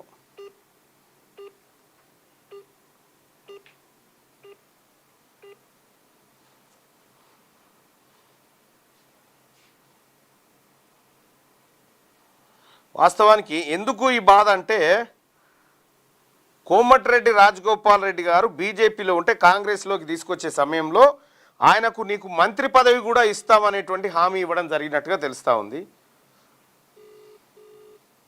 ఫోన్ కాలింగ్ అని పడ్డది, రింగ్ అవుతలేదు. అది ఇవ్వకుండా రేవంత్ రెడ్డి అడ్డం పడతా ఉన్నాడు. మునుగోడుకు మళ్ళీ ఉప ఎన్నిక వచ్చే అవకాశం నిజంగా చేసినా చేస్తాడు. ఎవరు? రాజగోపాల్ రెడ్డి రాజీనామా చేసినా చేస్తాడు. ఆ టైపే. అంటే బీజేపీలో ఉన్నోడిని తీసుకొచ్చి మోసం చేసి కాంగ్రెస్ పార్టీలో చేర్పించుకొని ఆయనకు భువనగిరి ఎంపీ ఇన్ఛార్జ్ ఇచ్చి ఆ భువనగిరి ఎంపీని గెలిపిస్తామని చెప్పి అన్నీ చేసిరు పాపం. అట్లా మోసం చేసిరు. మునుగోడు ప్రజల కోసం ఏ త్యాగమైనా చేస్తా. గతంలో రాజీనామా చేస్తే ప్రభుత్వమే దిగొచ్చింది. పదవులు పైసలు ముఖ్యమంత్రి తీసుకుపోతున్నారు. మంత్రి పదవి ఇస్తామని హామీ ఇచ్చారు. ఇక వారి ఇష్టం. ఎమ్మెల్యే కోమటిరెడ్డి రాజగోపాల్ రెడ్డి వ్యాఖ్యలు. మా తమ్ముడికి మంత్రి పదవి హామీ నాకు తెలియదు. మంత్రి పదవి ఇచ్చే స్థాయిలో నేను లేనని మంత్రి Venkatareddy.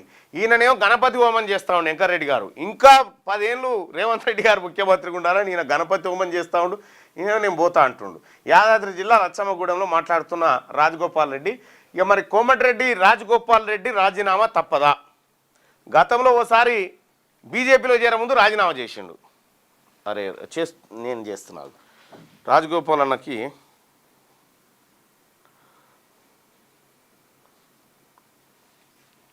Rajanna good morning. Good morning Mallanna. ఏందన్నా ప్రధాన వార్త? అవసరమైతే మళ్ళీ రాజీనామా. అవసరమైతేనంటే మల్లన్న అక్కడ మనం మున్గోడు పబ్లిక్ లో మాట్లాడేటప్పుడు నియోజకవర్గ అభివృద్ధి గురించి నేను ఎంత దూరమైన పోతా. గతంలో కూడా ఆపోజిషన్ పార్టీ ఎమ్మెల్యే ఉన్నప్పుడు అవును అసెంబ్లీలో ఎంత చేసినా చేయకపోతే డెవలప్మెంట్ కి సహకరించకపోతే రాజీనామా చేసి ప్రభుత్వాన్ని ప్రజల కాళ్ళ దగ్గర తీసుకొచ్చిన మున్గోడు ప్రజలకు. అవునవును. ఇప్పుడు కూడా నాకు పదవి ముఖ్యం కాదు, పదవి ఇస్తామని వాళ్ళు మాట ఇచ్చిండ్రు. ఇస్తారా ఇవ్వరా వాళ్ళ ఇష్టము. మీకు ఇస్తామని తీసుకొచ్చింది అందరికీ తెలుసు. మీకు మంత్రి పదవి ఇస్తామన్నారు. తర్వాత భువనగిరి ఎంపీగా ఇన్ఛార్జిగా ఉండి భువనగిరి ఎంపీని గెలిపించడంలో కానీ రకరకాలుగా కాంగ్రెస్ పార్టీని అధికారంలో తేవడానికి మీ పాత్ర ఉంది. ఎంపీ నన్ను ఇన్ఛార్జ్ పెట్టినప్పుడు కూడా చెప్పారు నాకు, ఈ భువనగిరి పార్లమెంట్ మీ ఫ్యామిలీ సీటే, అక్కడ పబ్లిక్ కూడా కోరుకుంటున్నారు కానీ మేము ఫలానా మనిషికి ఇస్తున్నాం, నువ్వే ఇన్ఛార్జ్ గా ఉండి నన్ను అడగకుండా వేసి నువ్వు గెలిపించుకుంటా, మన మంత్రి పదవి ఇచ్చిన హామీ నెరవేరుస్తామని కూడా చెప్పిండ్రు రెండోసారి. సరే అది వాళ్ళ ఇష్టం, వాళ్ళ విజ్ఞతకు వదిలేస్తున్నాం. ఇవరా వాళ్ళ అధిష్టానం నిర్ణయం తీసుకుంటది. అధిష్టానం ఏ నిర్ణయం తీసుకుంటే దాన్ని కట్టుబడి ఉంటాం. నేనేమన్నా అంటే అదొక పార్ట్. మీరు మాట ఇచ్చారు, మాట తప్పుతారా, మాట నిలబెట్టుకుంటారా, అది మీ విజ్ఞతకే వదిలేస్తున్నా. నేను మాత్రం కనీసం ఈ నియోజకవర్గ అభివృద్ధి కన్నా మీరు సహకరించాలి. ఈ ప్రాంతం వెనుకబడి ఉంది మున్గోడు నియోజకవర్గం. హైదరాబాద్ కు ఆమడ దూరంలో ఉంది. అన్ని రకాల సమస్యలు ఉన్నాయి. గతంలో కూడా ప్రభుత్వాన్ని తీసుకొచ్చినా కాబట్టి రాజీనామా చేసి ఇంట్లో అంతకు నిధులు వచ్చినాయి. ఇప్పుడు కూడా మీరు అభివృద్ధి సహకరించకపోతే నేను ఎంత దూరమైనా పోతా ఈ ప్రజల కోసం, మున్గోడు నియోజకవర్గ అభివృద్ధి కోసం, ప్రజల కోసం అని చెప్పి అన్నట్టు. అంటే వాస్తవానికి కూడా అప్పుడు మీరు ఆపోజిషన్లో ఉన్నప్పుడు ఎమ్మెల్యే ఉన్నారు. ఆ తర్వాత మళ్ళీ ఆ పదవికి రాజీనామా చేసినప్పటికి కూడా అధికారంలోకి వచ్చి ఇప్పుడన్నా డెవలప్ చేసుకుందాం అనే టైంకి కూడా మీకు కొద్దిగా ఇబ్బంది అవుతున్నట్టుంది. ఇప్పుడు మన మళ్ళీ ఎట్లున్నదంటే నా పరిస్థితి, నేను ఎమ్మెల్యే ఉన్నా, ప్రభుత్వం ఉంది. ఇప్పుడు కాంగ్రెస్ పార్టీ రమ్మని మన ప్రభుత్వం వస్తుంది, కేసీఆర్ ఓడించాలంటే వాళ్ళ మాటలు నమ్మి వచ్చినా. మేమందరం కూడా రిక్వెస్ట్ చేస్తే అప్పుడు ఎమ్మెల్యేగా నేను వస్తే నేనేమనుకున్నాడు, నేను సీనియర్ గా, నేను ఒక ఉద్యమకారునిగా, ఒకసారి ఎంపీ, ఒకసారి ఎమ్మెల్సీ, 2 సార్లు ఎమ్మెల్యే గెలిచిన, ఒకవేళ ఈ ప్రాంతానికి మంత్రి పదవి వస్తే, ఇప్పుడు గతంలో నల్గొండకు, మిర్యాలగూడకు, హుజూర్ నగర్ కు, సూర్యాపేటకు, భువనగిరికి, నాగార్జునకు అన్ని ప్రాంతాలకు మంత్రి పదవులు వచ్చినాయి. కానీ మునుగోడు నియోజకవర్గానికి ఎప్పుడు కూడా న్యాయం జరగలేదు. ఈ ప్రాంతం వెనుకబడి ఉంది. ఒకవేళ నేను అనుకుంటే ఈ మంత్రి పదవి వస్తే కొంచెం ఇంకెక్కువ అభివృద్ధి చేయొచ్చు, ప్రభుత్వంలో భాగస్వామి ఉంటాం కదా. నేను వాళ్ళ మాట నమ్మి నేను అనుకున్నా. కానీ ఇంత డైరెక్ట్ గా ఇంత అప్సెట్ చేస్తారు, మోసం చేస్తారని నేను అనుకోలేదు. కాంగ్రెస్ పార్టీ మోసం చేసిందనే అనుకుంటారా? అంటే వాళ్ళు వివిధ కారణాల వల్ల చేయాలనుకున్నా చేయలేకపోతుండ్రు కాబట్టి నేను అధిష్టానాన్ని తప్పుపడతలేను. వాళ్ళు చేయాలని ఉంది, మాట ఇచ్చినామని చెప్పి వాళ్ళే చెప్తారు. స్వయాన పిసిసి ప్రెసిడెంటే అంటుండ్రు. కాంగ్రెస్ పార్టీ అధిష్టానం కూడా మనం మాట చెప్పినాం కదా 2 సార్లు చేయాలని అనుకుంటారు. కానీ ఇక నీకు తెలుసు కదా, ఇప్పుడు మీ మంత్రి పదవికి అడ్డంగా ఉన్నది ఎవరు? ఇక అది మీకు నిల్వది నేను చెప్పాలనా? నేను ఉన్నట్టు మాట్లాడతా. అందుకే మీరు వర్గంలో ఉంటే 2 లక్షల రుణమాఫీ బదులు 1 లక్ష రూపాయలు రుణమాఫీ అందరు రైతులకు చేపిస్తుంది. నేను మంత్రివర్గంలో ఉంటే ఈ లోకల్ బాడీ ఎలక్షన్స్ కనీసం సర్పంచ్ ఎలక్షన్లు అన్నా పెట్టిస్తుంటే, ఇప్పుడు ఈ అందరు ఏం చేస్తున్నారు? ఇప్పుడు మంత్రివర్గంలో ఉన్న వాళ్ళు ఎందుకు ముఖ్యమంత్రి చెప్తలేరు? నువ్వు ఏది పడితే అది హామీలు ఇస్తుంది, ప్రజలు నిలదీస్తున్నారు. మరి ముఖ్యమంత్రి చెప్పాలి కదా. మనం ఏమేమి మాట్లాడినాం ఎన్నికల సందర్భంలో. కొంత అంటే గవర్నమెంట్ కొంత ఈ 2 ఏళ్ల కాలంలో కొంత విఫలమైనట్టే అనిపిస్తా ఉంది. నిజమేనా అన్న? అంటే కొన్ని విషయాల్లోనేమో సన్న బియ్యం విషయంలో గాని, మనము ఈ రేషన్ కార్డుల విషయంలో గాని, విషయాల్లో వాళ్ళు చెప్పని కూడా చేస్తారు. సన్న బియ్యం కూడా కొన్ని అయితే నిజంగా అందరం ఒప్పుకోవాలి. రుణమాఫీ అందరికి రాలేదు. మధ్యలో ఒకసారి రైతు బంధు రాలేదు. ఒకసారి రైతు బంధు 4 ఎకరాల వరకు వచ్చింది. మనం మహిళలకు ఇచ్చిన మాట మనం నిలుపుకోలేకపోయినాం. వృద్ధులకు ఇచ్చిన పెన్షన్ 4,000 పెంచలేకపోయినాం. అది వాస్తవం, ఒప్పుకోవాలి. మనం ఒప్పుకోవాలి, చెప్పాలి వాళ్ళకు, ప్రజలకు. ఏమని? ఆర్థిక పరిస్థితి బాగాలేదు, చిన్న భిన్నంగా ఉంది, అప్పుల పాలైంది కాబట్టి మేము చేయలేకపోతున్నాం అని చెప్పి చెప్పాలి. తప్పలేదు. మనం మాట ఇచ్చినాం, వాళ్ళు ఎదురు చూస్తున్నారు. మాట తప్పినా అంటారు కంపల్సరీ. మన గ్రామాల్లో పోయిన ఎక్కడ పోయినా సార్ 3,000 మహిళలు అడుగుతున్నారు. పెన్షన్ ఇచ్చేటోళ్ళు అందరూ 4,000 ఇస్తామన్నారు కదా, ఏమైందని అడుగుతున్నారు. అందులో ఇప్పుడు ఇవ్వలేకపోతున్న విషయం వాళ్ళకి అర్థం చేయాలి. నిజంగా ఈ రాజీనామా అవసరం పడుతుంది అనుకుంటారా మీరు? ఇప్పుడు మళ్ళా నేను పదవులను పట్టుకొని పాకులాడే మనిషిని అంటే ఇప్పుడు మీ ప్లేస్ లో వేరే టోళ్ళు. నేను ఒకటే మాట చెప్తాను కాన్సర్. ఇప్పుడు మనం పోరాటం అంతా చేసి తెలంగాణ తెచ్చుకున్న ఆత్మగౌరవం, సెల్ఫ్ రెస్పెక్ట్, దాన్ని మించింది ఏ ఉండదు జీవితంలో. మనకు ఆత్మగౌరవాన్ని ఓడి దగ్గర తాకట్టు పెట్టి మనసు చంపుకొని ఎక్కడ ఉండలేడు రాజగోపాల్ రెడ్డి. సమయం వచ్చినప్పుడు ఎంత దూరమైనా పోతా అనే మాట నేను చెప్పినా నిజంగా నా నైజం కూడా అదే. అంటే ఎందుకంటే ఈ మాట వేరేటోళ్ళు చెప్తే చాలా లైట్ తీసుకుంటోళ్ళు, మీరు చెప్పారు కాబట్టి మొండోడరనైనా చేసినా చేస్తాడనేటువంటి ఒక చర్చ జరుగుతుంది. 100% సమయం వచ్చినప్పుడు ఎంత కఠినమైన నిర్ణయమైనా తీసుకుంటా ప్రజల కోసం. ఈ ప్రభుత్వం ఒకవేళ ఈ ముఖ్యమంత్రి గాని, ప్రభుత్వ పరిపాలన గాని సవ్యంగా సాగి ఇచ్చిన మాట నిలుపుకొని ప్రభుత్వం కరెక్ట్ గా అవినీతి రహిత ప్రభుత్వంగా ప్రజాపాలన సాగిస్తే రాజగోపాల్ రెడ్డికి ఏ పదవి అవసరం లేదు. అదే లేదా మళ్ళీ చంద్రబాబు నాయుడు మనుషుల్ని పెట్టుకొని ఆంధ్ర పెత్తనం కొనసాగితే, దోపిడీ కొనసాగితే, ఆంధ్ర కాంట్రాక్టులకు దోపిడీ కొనసాగితే, అవినీతి మయమైంది అనుకో ప్రభుత్వం, మరో పోరాటానికి సిద్ధమవుతాం. తెలంగాణ ఉద్యమం చేసిన మనిషిని, కేసీఆర్ వ్యతిరేకంగా పోరాటం చేసిన మనిషిని, ఐదో లెక్క అవసరమైతే ప్రజల కోసం మరోసారి పోరాటం చేస్తా. మీ నిర్ణయాల విషయంలో నాకు క్లారిటీ ఉంది, ఎందుకంటే మీరు చాలా మొండిగా నిర్ణయాలు తీసుకుంటారు. ఆ విషయంలో క్లారిటీ ఉంది. కిరణ్ కుమార్ రెడ్డి మన కాంగ్రెస్ పార్టీ నిర్ణయం తీసుకున్న వ్యతిరేకంగా ఆయనకి వ్యతిరేకంగా పోరాటం చేసినాం. కేసీఆర్ కుటుంబ పాలన చేసి దోచుకుంటుంటే ఆయన కుటుంబ పాలన వ్యతిరేకంగా పోరాటం చేసినాం. మళ్ళీ మన కాంగ్రెస్ పార్టీ అధికారంలోకి వచ్చిన తర్వాత ప్రజాస్వామ్యబద్ధంగా అవినీతి రహిత పాలన అందించి ఇచ్చిన హామీలు నెరవేర్చి కొంచెం అహంకార పూరితంగా పరిపాలన కాకుండా ముఖ్యమంత్రి కావచ్చు వేరే వాళ్ళ భాష గాని సౌమ్యంగా ప్రజాస్వామ్య పద్ధతిలో ప్రేమతో మాట్లాడి అందరినీ గౌరవించుకోవాలి తప్పితే డిజిటల్ మీడియా వాళ్ళను కుల వృత్తుల వాళ్ళను చేపలు పట్టేటోళ్ళని మంత్రి చేసినాం బట్టలు ఉతుకుతున్న ఎమ్మెల్యే అది అహంకారమైన మాట. అది ఆ మాటలు మాట్లాడుతుంటే బాధ అనిపిస్తుంది. ఎందుకైనా మనం కేసీఆర్ ను ఓడించి మళ్ళీ కాంగ్రెస్ పార్టీ తెచ్చుకున్నప్పుడు ఒక అహంకారం పూరితంగా మాట్లాడే మనిషిని దించేసి ఇంకో ఆయన తీసుకొచ్చి మనం ముఖ్యమంత్రిని చేస్తే కనీసం ఆయనకు ఉద్యమ చరిత్ర లేదు, కాంగ్రెస్ పార్టీ కాదు, అయినా మనం కాంగ్రెస్ పార్టీ నిర్ణయం తీసుకుంది కాబట్టి మన ముఖ్యమంత్రిగా మనం అందరం సహకరించి ముందు పోయే సమయంలో ఆయన ఏకపక్షంగా ఇష్టం వచ్చినట్టు అందరిని అవమానించే విధంగా మాట్లాడుకుంటా 10 ఏళ్ళు నేనే ముఖ్యమంత్రి అని చెప్పి ఒక జాతీయ పార్టీలో ఉండుకుంటూ ఏం మాట్లాడాలి మల్లన్న? అంటే ఈ మాట మన ఇంకన్నా కూడా చెప్తుండగా ఆయనే ముఖ్యమంత్రి ఉండాలి 10 ఏళ్ళని. ఇగో ఇద్దరు ఒక తల్లి కడుపున పుట్టిన ఇద్దరు కొడుకులు ఒకటిగా ఉండరు మల్లన్న. నా ఆలోచన విధానం అది.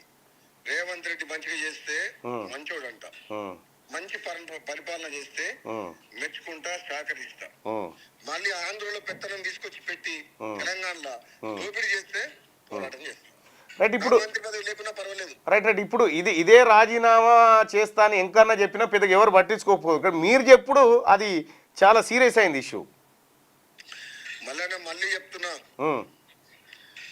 ఒకవేళ ప్రజాపాలన అవినీతి రహిత పాలనగా ప్రజాస్వామ్య పద్ధతిలో అందరినీ గౌరవించుకునే విధంగా ఏ తెలంగాణ ప్రజల ఆత్మ గౌరవం కోసం పోరాటం చేసినరో వాళ్ళ సెల్ఫ్ రెస్పెక్ట్ కాపాడుకుంటా ప్రజల కోసం ప్రజాపాలన చేస్తే నాకే పదవి అవసరం లేదు. లేదా సమయం వచ్చినప్పుడు ప్రజలకు అన్యాయం జరుగుతున్నప్పుడు దోపిడీ పాలనకు వ్యతిరేకంగా అవమానాలు భరించే విధంగా మాట్లాడినప్పుడు మాత్రం తప్పకుండా కఠిన నిర్ణయం 100% ఉంటది. అంటే ఒకవేళ దీనికి ఏమైనా టైం బాండ్ ఉందా? లేదు మల్లన్న, నేనేం ఒక నిర్ణయానికి రాలేదు. సమయ సందర్భానుచితంగా నేను ఒకసారి మాట్లాడాల్సి వచ్చింది మున్గోడు ప్రజల మీటింగ్ లో. అంతే తప్పితే నేను ఒకరికి వ్యతిరేకంగా నేను నిర్ణయం తీసుకొని నాకు పదవి ఇవ్వకుండా రాజీనామా చేస్తా, నేను వీళ్ళని ఎదిరిస్తా, క్రమశిక్షణ తప్పుతా అట్లా మాట్లాడతలేదు నేను. అది ఓకే, ఆ విషయంలో క్లారిటీ ఉంది. కానీ తీరా ఇంకా సర్కారు టైం అయిపోయే టైం దాకా కూడా మీకు ఇచ్చిన హామీ ఫుల్ఫిల్ చేయకపోతే మరి దానికి ఒక టైం అనేది ఉండాలి కదా, పలానా రోజు వరకు ఇస్తామనేది. 20 నెలలు గడిచిపోయింది మల్లన్న. న్యాయంగా మంత్రివర్గ విస్తరణ చేయలేని పరిస్థితుల్లో ఈ రాష్ట్ర ప్రభుత్వం 20 నెలలు 18 నెలల తర్వాత 3 నింపిర్రు. 20 నెలలు ఇంకా 3 ఖాళీగా ఉన్నాయి. ముఖ్యమంత్రి హోమ్ మినిస్టర్, ముఖ్యమంత్రి మున్సిపల్ అడ్మినిస్ట్రేషన్, ముఖ్యమంత్రి ఎడ్యుకేషన్ మినిస్టర్, ముఖ్యమంత్రి దగ్గరనే చాలా శాఖలు ఉన్నాయి.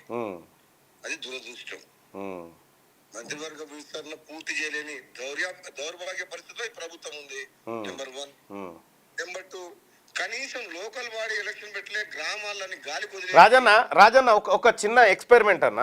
అంటే ఇప్పుడు తెలంగాణ ప్రజలు అంటే నేను ఒకసారి లైవ్ చూస్తున్న ప్రజలను అడుగుతా ఉన్నా, కోమటిరెడ్డి రాజగోపాల్ రెడ్డి చేసిన వ్యాఖ్యల్లో మీరు ఎటువైపు ఉంటారు? రాజగోపాల్ రెడ్డి వైపా లేకపోతే రేవంత్ వైపా? ఒకసారి అడుగుదాం. నువ్వు చూడు రాజన్న, నేను అడుగుతాను లైన్, మీరు పెట్టేయండి. అదే మీరు చూడండి. లే మీరు ప్రజలకు సంబంధించినటువంటి అంశమే ఇది. మీరు ఒక్కసారి లైన్లో ఉండండి దయచేసి, ఇది చాలా ఇంపార్టెంట్ మీకు కూడా.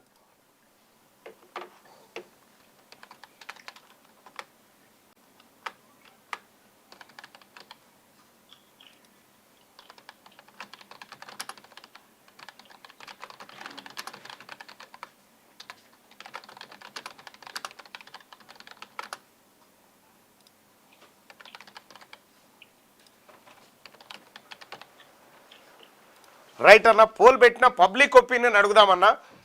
రాజగోపాల్ నిర్ణయం కరెక్టు, ప్రజల పక్షాన ఉన్నాడు అని చెప్పి లింగస్వామి చెప్తా ఉన్నాడు. జై రాజన్ అంటున్నా. ఒకసారి పబ్లిక్ పోల్ పెట్టామన్నా. కోమటిరెడ్డి రాజగోపాల్ రెడ్డిని కాంగ్రెస్ పార్టీ మోసం చేసిందా అనే పోలు. మోసం చేసింది అనుకునే వాళ్ళు పైన, మోసం చేయలేదు అనుకునే వాళ్ళు కింద మీ ఒపీనియన్ తెలియజేయండి. పబ్లిక్ ఒపీనియన్ ఒక 2 minutesలో పబ్లిక్ ఒపీనియన్ బయటకు వస్తుందన్న. అంటే పబ్లిక్ కూడా ఏమనుకుంటారు అనేది లీడర్గా మీకు కూడా తెలవాల్సినటువంటి అవసరం ఉంది. రాజగోపాల్ రెడ్డి గారు కరెక్ట్ చేసింది జై రాజగోపాల్ అన్న. ఒకసారి చూద్దామన్నా, మీకు పాజిటివ్ కామెంట్స్ అయితే వస్తూ ఉన్నాయి. ఎస్, రాజగోపాల్ రెడ్డి నిర్ణయం కరెక్టు. రైట్, ఒకసారి పబ్లిక్ ఒపీనియన్ కూడా, పబ్లిక్ కూడా ఓటింగ్లో పాల్గొంటా ఉన్నారు. ఒక పబ్లిక్ ఓటింగ్, ఒక నిమిషంలో ఓటింగ్ సంగతి చూద్దాం. ఒకటే నిమిషం చూద్దాం, ఎక్కువ కూడా వద్దు. రైట్ రాజన్న, 1 minute దాదాపు 1000 మంది పోల్ చేసినారు. ఒక 1000 మంది పోలింగ్లో పాల్గొన్నారు ఒక్కటే నిమిషంలో. ఇప్పుడు ఆ రిజల్ట్ ఒకసారి చూద్దాం. ఎస్, 173% మంది ప్రజలు రాజగోపాల్ రెడ్డికి కాంగ్రెస్ పార్టీ మోసం చేసిందనేటువంటి ఒపీనియన్ చెప్పినారు. 173% మంది. దీనిపైన మీ కామెంట్ ఏందన్నా? అన్నా, కాంగ్రెస్ పార్టీ పేదల పార్టీ. కాంగ్రెస్ పార్టీ అంటే నాకు ప్రాణం. గతంలో కాంగ్రెస్ పార్టీలో తెలంగాణ కోసం ఉద్యమం చేసిన, మళ్ళీ కాంగ్రెస్ పార్టీని బతికిస్తేందుకు కేసీఆర్ కు వ్యతిరేకంగా నల్గొండ లోకల్ బాడీ ఎమ్మెల్సీలో ఎంత బెదిరించినా, ఎంత నష్టమైనా, కష్టమైనా కాంగ్రెస్ పార్టీని బతికించాలని ఎమ్మెల్సీగా గెలిచిన.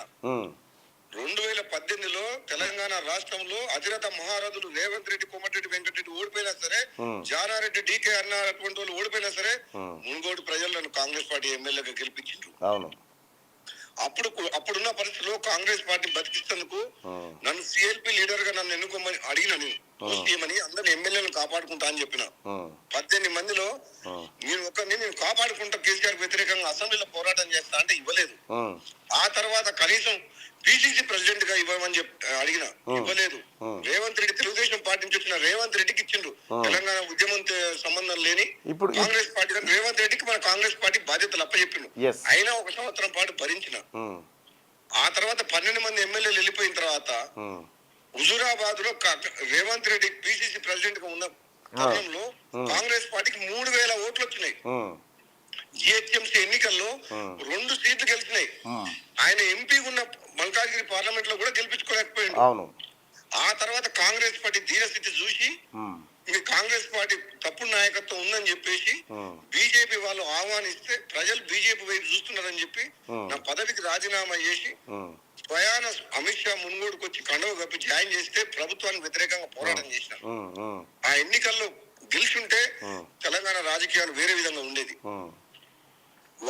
అది జరిగింది. అధికార దుర్వినియోగం చేసి అధర్మంగా ఓడించిండు నన్ను. దాని తర్వాత మీకు తెలుసు పరిణామాలు. మళ్ళీ రమ్మని కాంగ్రెస్ పార్టీ ఆహ్వానిస్తే తెలంగాణ ప్రజల కోసం కేసీఆర్ కుటుంబ పాలనని పోగొట్టాలని మళ్ళీ వచ్చిన. వాళ్ళు మాట ఇచ్చిండ్రు, నెరవేర్చలేకపోతున్నారు వివిధ కారణాల వల్ల. అయినా నేనేం మాట్లాడడం లేదు. కనీసము ముఖ్యమంత్రి భాష మార్చుకొని ముఖ్యమంత్రి పదవిని, ఆ హోదాని వన్నే తీసుకొచ్చే విధంగా ఉండాలనేది నా కోరిక. రైట్ రాజన్న, ఇప్పుడు కోమటిరెడ్డి రాజగోపాల్ రెడ్డిని కాంగ్రెస్ పార్టీ మోసం చేసిందా అని మనం ప్రజలను అడిగితే 173% మంది ప్రజలు మీ వైపే నిలబడ్డారు. వాళ్ళు ఎస్, రాజగోపాల్ రెడ్డి కాంగ్రెస్ పార్టీ మోసం చేసింది అనేటువంటి ఒపీనియన్ తెలియజేస్తా ఉన్నారన్న. దాదాపు 15 నిమిషాల పాటు మాతో పాటు లైవ్లో ఉన్నందుకు ధన్యవాదాలన్న.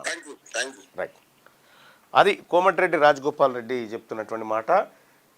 ఎంత మెంటల్ అంటే చేసినా చేసి పారేస్తాడు. ఇక మరి ఏదైనా జరగవచ్చు, మనం చూద్దాం. రైట్, ఇది ఇట్లుంటే ఇక మారుబేని పారిశ్రామిక వాడకు 1000 ఎకరాలు మ్యాపులు సిద్ధం చేస్తున్న అధికారులు. ప్రభుత్వంతో జపాన్ కంపెనీ ప్రతినిధుల భేటీ. ఎలక్ట్రానిక్స్, గ్రీన్ ఫార్మా, ఏరోస్పేస్ రంగాల్లో 1000 కోట్లకు మించి పెట్టుబడులు. త్వరలో శంకుస్థాపనకు సన్నాహాలు. ఫ్యూచర్ సిటీలో తొలి అభివృద్ధి కార్యక్రమం అంటూ ఒక వార్త. ఇక భారత్పై భారీగా సుంకాలు మరో 24 గంటల్లో విధిస్తామని చెప్పి ట్రంప్ హెచ్చరిక. బలవన్మరణాల రేట్లో రాష్ట్రానికి 5వ స్థానం. 2018-22 మధ్య 43,729 ఆత్మహత్యలు. 1,00,000 జనాభాకు 26 బలవన్మరణాల నమోదు. జాతీయ సగటు 2 సిక్కిం టాప్. అయితే నిన్న సిరాజ్ గురించి చాలా చర్చ జరుగుతూ ఉంది కదా. ఈ పెన్ను పెట్టినా గడ పెట్టిన. అయితే సిరాజు దాదాపు 181 ఓవర్లో 187 వేసిండు. అంటే 185 పాయింట్ ఒకటో రెండో ఓవర్లు వేసిండు. అయితే సిరాజు ఈ ఇంగ్లాండ్ టోర్నీలో అన్ని మ్యాచ్లు ఆడిండు. ఆయన బౌలింగ్ వేయడం కోసం ఎంత దూరం పరిగెత్తిండు ఎరికైనా, ఆ దూరం అంతా ఒకదాని ఇంకోటి పెడితే 31.5 కిలోమీటర్లు పరిగెత్తిండు. ఈ స్పీడ్ బౌలర్ల రెస్ట్కి సంబంధించినటువంటి అంశం వస్తే జస్ట్ నేను అది పరిశీలించి చూస్తే 31 కిలోమీటర్లు పరిగెత్తిండి అన్నట్టు బౌలింగ్ చేయడం కోసం ఓన్లీ, మళ్ళీ వాపసు వచ్చుడు కాదు, 31 కిలోమీటర్లు.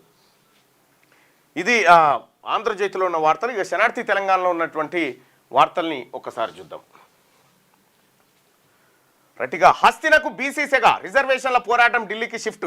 నేడు కాంగ్రెస్ ఆధ్వర్యంలో ధర్నా, కేంద్రంపై ఒత్తిడి పెంచేందుకు దూకుడు. పాల్గొనున్న సీఎం రేవంత్ రాహుల్, రేపు రాష్ట్రపతి ముర్ముకు వినతి పత్రం. పార్లమెంట్లో కాంగ్రెస్ ఎంపీల వాయిదా తీర్మానాలు. నేడు ఢిల్లీకి వెళ్లిన సీఎం రేవంత్, టీ కాంగ్రెస్ నేతలు. హస్తినకు బీసీసీగా సో మంచో చెడో ఓ చర్చనైతే జరుగుతూ ఉంది, జరగని ఎక్కడ అది వస్తుందా సస్తుందా తర్వాత దాని మీద వేరే డిబేట్, కానీ ఓ లొల్లి అయితే జరుగుతుంది కదా, జరగని. కాళేశ్వరం న్యూసెన్స్ను తగ్గించాలి, కాంగ్రెస్ను ధీటుగా ఎదుర్కోవాలి, కీలక నేతలు చేజారకుండా ప్లాన్. అయినా గువ్వల అబ్రహాం బాటలోనే మరికొందరు ముఖ్య నేతలు. పార్టీలో కుంపటి రేపుతున్న కాళేశ్వరం, వెంటాడుతున్న గొర్రెల స్కామ్, ఫార్ములా ఈ కార్ రేసింగ్, వరుస స్కామ్ల విచారణతో బీఆర్ఎస్ నేతల బెంబేలు. అందుకే పార్టీ వీడేందుకు సిద్ధమవుతున్న కీలక నాయకులు. రేపో మాపో బీజేపీలోకి ముఖ్య నాయకుల జంపు. దిద్దుబాటు చర్యలకు సిద్ధమైన బీఆర్ఎస్ హైకమాండ్. స్కామ్ల ప్రచారంతో పార్టీ ప్రతిష్ట దెబ్బతినకుండా జాగ్రత్తలు. క్యాడర్ను కాపాడుకునేందుకు ప్రణాళికలు. బీజేపీ కాంగ్రెస్ ప్రచారంపై ప్రత్యేక నజర్ పెట్టినట. బీఆర్ఎస్ పార్టీ పని అయిపోయింది, అది ఒక ముగిసిన అధ్యాయం. కాళేశ్వరంపై తప్పుడు ప్రచారం సరికాదని చెప్పి కమిషన్ల నివేదికలు చెల్లవు. రాజకీయ దురుద్దేశంతోనే కమిషన్నే చెల్లనప్పుడు కమిషన్ విచారణకు ఎందుకు హాజరైనవు? అది చెల్లని దానికోసం ఎందుకు పోయినావు? 2 పిఎల్లు కుంగితే మరమ్మతులు చేయలేరా? కొడంగల్ ఎత్తిపోతల పథకానికి అనుమతి ఉందా? డిపిఆర్ లేకుండా పనులు ఎట్లా స్టార్ట్ చేశారు? పీసీ ఘోష్ కమిషన్ రిపోర్టుపై అసెంబ్లీలో చర్చ పెట్టండి. సీఎం రేవంత్కు హరీష్ సవాల్ విసురుతా ఉన్నాడు. ఇక వికలాంగులకు 6,000 పెన్షన్ ఇవ్వాలి, వృద్ధులు వితంతులకు 4,000 చెల్లించాలి. గత ఎన్నికల్లో ముఖ్యమంత్రి రేవంత్ రెడ్డి ఇచ్చిన హామీ నిలబెట్టుకోవాలి, లేకపోతే ఆయన రాజీనామా చేయాల్సిందే. ఆర్మూర్ మహాగర్జన సన్నాహక సభలో ఎంఆర్పీఎస్ వ్యవస్థాపక అధ్యక్షులు మందకృష్ణ హైదరాబాద్ మహాగర్జన సక్సెస్ చేయాలని పిలుపునిచ్చిండట. అచ్చా, ఆగస్టు 11 జరగబోతా ఉంది. ఇప్పుడు వికలాంగులకు వృద్ధులకు 6,000 రూపాయల పెన్షన్ ఇస్తామని కాంగ్రెస్ పార్టీ హామీ ఇచ్చింది మేనిఫెస్టోలో. 20 నెలల ఇప్పటిదాకా దాని ముచ్చట్నే లేదు. ఇక పాత పింఛనే మళ్ళా. కాంగ్రెస్ కు రాజగోపాల్ రెడ్డి ధమ్కి. మునుగోడు ప్రజల కోసం రాజీనామాకైనా సిద్ధమే, అవసరమైతే మళ్ళీ ఉప ఎన్నిక తెస్తానని వ్యాఖ్యలు. తనకు మంత్రి పదవి వస్తే ప్రజలకే మేలని కామెంట్. తమ్ముడికి కోమటిరెడ్డి వెంకటరెడ్డి హ్యాండ్. రాజగోపాల్ రెడ్డి మంత్రి పదవి గురించి తెలియదు, తనకు సంబంధం లేని విషయాలు అడగొద్దని వ్యాఖ్యలట. చూసుకో, ఇక భారత్ను బెదిరించడం సరికాదు, అది దాని సార్వభౌమాధికారాన్ని ధిక్కరించడమే. భారత్పై ట్రంప్ సుంకాల మూతపై రష్యా సీరియస్. ఇండియా చమురు కొనుగోలుపై అమెరికా బెదిరింపులపై పుతిన్ మండిపాటు. బండి సంజయ్కి మరోసారి సిట్ నోటీసులు. ఎల్లుండి విచారణకు రావాలని సూచన. ఫోన్ ట్యాపింగ్ కేసులో సాక్షిగా వాంగ్మూలం ఇవ్వాలని విజ్ఞప్తి. సిట్ నోటీసులపై బండి సానుకూల స్పందన. స్టేట్మెంట్ ఇచ్చేందుకు అంగీకారం. బండి సంజయ్ ఫోన్ ట్యాపింగ్ చేశారు. ఇక ఎవరు మళ్ళీ ఇల్లే. విపక్ష పార్టీల స్వీయ హాని. ఆపరేషన్ సింధూర్పై చర్చించాలని తప్పు చేశాయి, వాళ్ళ పార్టీలను వాళ్ళే దెబ్బ తీసుకున్నారు. ప్రధాని నరేంద్ర మోడీ వ్యాఖ్యలు. ఎన్డీఏ పార్లమెంటరీ పార్టీ సమావేశం. ఆపరేషన్ సింధూర్పై ప్రత్యేక తీర్మానం. మోడీని సన్మానించిన ఎన్డీఏ ఎంపీలు. ఇంకా ఉత్తరాఖండ్లో క్లౌడ్ బరస్ట్. ఒక్కసారిగా కొండలపై నుంచి ఉప్పొంగిన కీర్ గంగా. ఉత్తర కాశీని ముంచెత్తిన వరదలు. కొట్టుకుపోయిన దరాలి గ్రామంలో ఇల్లు. 12 మంది మృతి, 100 మందికి పైగా గల్లంతైన వారిలో 10 మంది జవాన్లు. సహాయక చర్యలు ముమ్మరం. సీఎం పుష్కర్ సింగ్ ధామీకి మోడీ అమిత్ షా ఫోన్. ప్రస్తుత పరిస్థితి గురించి ఆరా. కేంద్రం నుంచి పూర్తి మద్దతు ఇస్తామని వెల్లడి. ఇక కాశ్మీర్ మాజీ గవర్నర్ సత్యపాల్ కన్నుమూత. ఆసుపత్రిలో చికిత్స పొందుతూ మృతి. ఇటీవల ఆయన ఇంట్లో సిబిఐ సోదాలు. సిబిఐ రైడ్స్ తర్వాతే సత్యపాల్ ఆసుపత్రి పాలు. సత్యపాల్ గవర్నర్గా ఉన్నప్పుడే పవర్ ప్రాజెక్ట్ టెండర్లో అవినీతి ఆరోపణలు. అదేమో కానీ ఇంకా ఈ పుల్వామా దాడికి సంబంధించి చాలా కీలకమైన విషయాలు బయటపెట్టిన ఆయన గవర్నర్ ఉండేప్పుడు. గత సర్కార్లో రేషన్ కార్డుకే దిక్కులేదు. కేసీఆర్ ఒక్క రేషన్ కార్డు ఇవ్వలేకపోయారు. మేము అర్హులందరికీ రేషన్ కార్డులు ఇస్తున్నాం, ఇచ్చిన ప్రతి హామీని అమలు చేస్తాం. రాష్ట్ర ఐటీ మంత్రి దుద్దిల శ్రీధర్ బాబు. హైదరాబాద్ ఆరాంఘర్లో అర్హులకు రేషన్ కార్డుల పంపిణీ అట.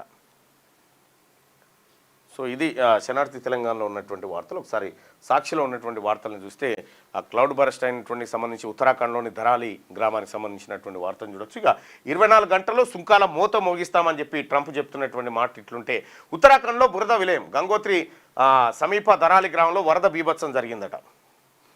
ఇక న్యాయ వ్యవస్థనే అవమానిస్తారా? మంత్రి ఉత్తమ్ కుమార్ రెడ్డి ఫైర్. కమిషన్ నివేదికలో అంశాలను మాత్రమే ప్రభుత్వం వెల్లడించిందని ఆయన చెప్తా ఉంటే, ఏకపక్షంగా కమిషన్ నివేదిక ఇచ్చింది కాళేశ్వరం బరాజుల నిర్మాణం కేసీఆర్ సొంత నిర్ణయం కాదు.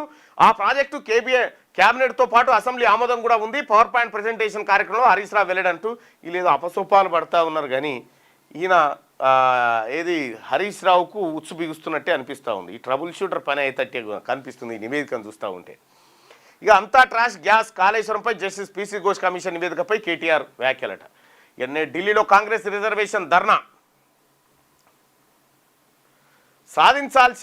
సాధించాల్సిన ఘనతలు ఇంకెన్నో ఉన్నాయని చెప్పి నరేంద్ర మోడీ ఎస్సీఎస్ పదవి కాలం మరో 3 నెలలు పొడిగింపు, దానికి సంబంధించిన ఫైల్ను ఢిల్లీకి పంపిందట రాష్ట్ర ప్రభుత్వం. ఇంక మంత్రి పదవి ఇస్తారా ఇవ్వరా మీ ఇష్టం, పదవి కోసం కాళ్ళు పట్టుకొని బతిమలాడే రకం కాదు నేను, అవసరమైతే మళ్ళీ త్యాగం చేస్తా. నిన్న మొన్న వచ్చిన జూనియర్ల పదవులు ఇచ్చారన్న ఎమ్మెల్యే కోమటిరెడ్డి రాజగోపాల్ రెడ్డి.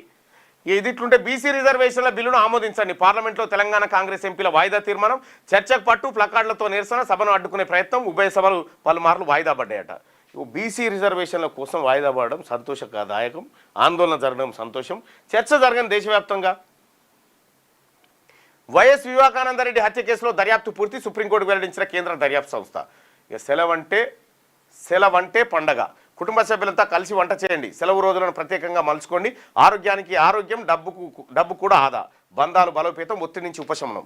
ఇక రూపాయలు 2 లక్షలు ఇస్తే గుడిలో కొలువు, అవుట్సోర్సింగ్ ఉద్యోగాలు అమ్ముకుంటున్న దళారులట. పెద్ద దేవాలయాల్లో భారీ దందా, శానిటేషన్ వారే, ప్రసాదాల తయారీకి వారే, సిబ్బందిని మారుస్తున్న ఏజెన్సీలు. ఇక నో కామెంట్, నేను మంత్రి పదవులు ఇచ్చే స్థాయిలో ఉన్నానా, హైకమాండ్ చెప్పే పరిస్థితి లేదు. తన సోదరుడికి అమాత్య పదవిపై మంత్రి కోమటిరెడ్డి వ్యాఖ్యలు. ఇక లోకల్ ఎవరు కానిదెవరు, జీవో 33తో మొదలైన వివాదం, పాత జీవో 114తో అక్రమాలు జరిగాయంటున్న ప్రభుత్వం. జీవో 33తో స్థానికతను కోల్పోయిన కొందరు తెలంగాణ విద్యార్థులు సుప్రీంకోర్టు తీర్పు కోసం ఉత్కంఠగా ఎదురు చూస్తూ ఉన్నారు. ఇక 2 ఏళ్ళు బయట చదివితే స్థానికులు కాదా, నీట్ స్థానికత కేసులు రాష్ట్ర ప్రభుత్వానికి సుప్రీం ప్రశ్న. జీవో 33ని 2028లో ఎందుకు అమలు చేయకూడదని ప్రశ్నించిన కోర్టు, తీర్పును రిజర్వ్ చేసిన సిజిఐ ధర్మాసనం.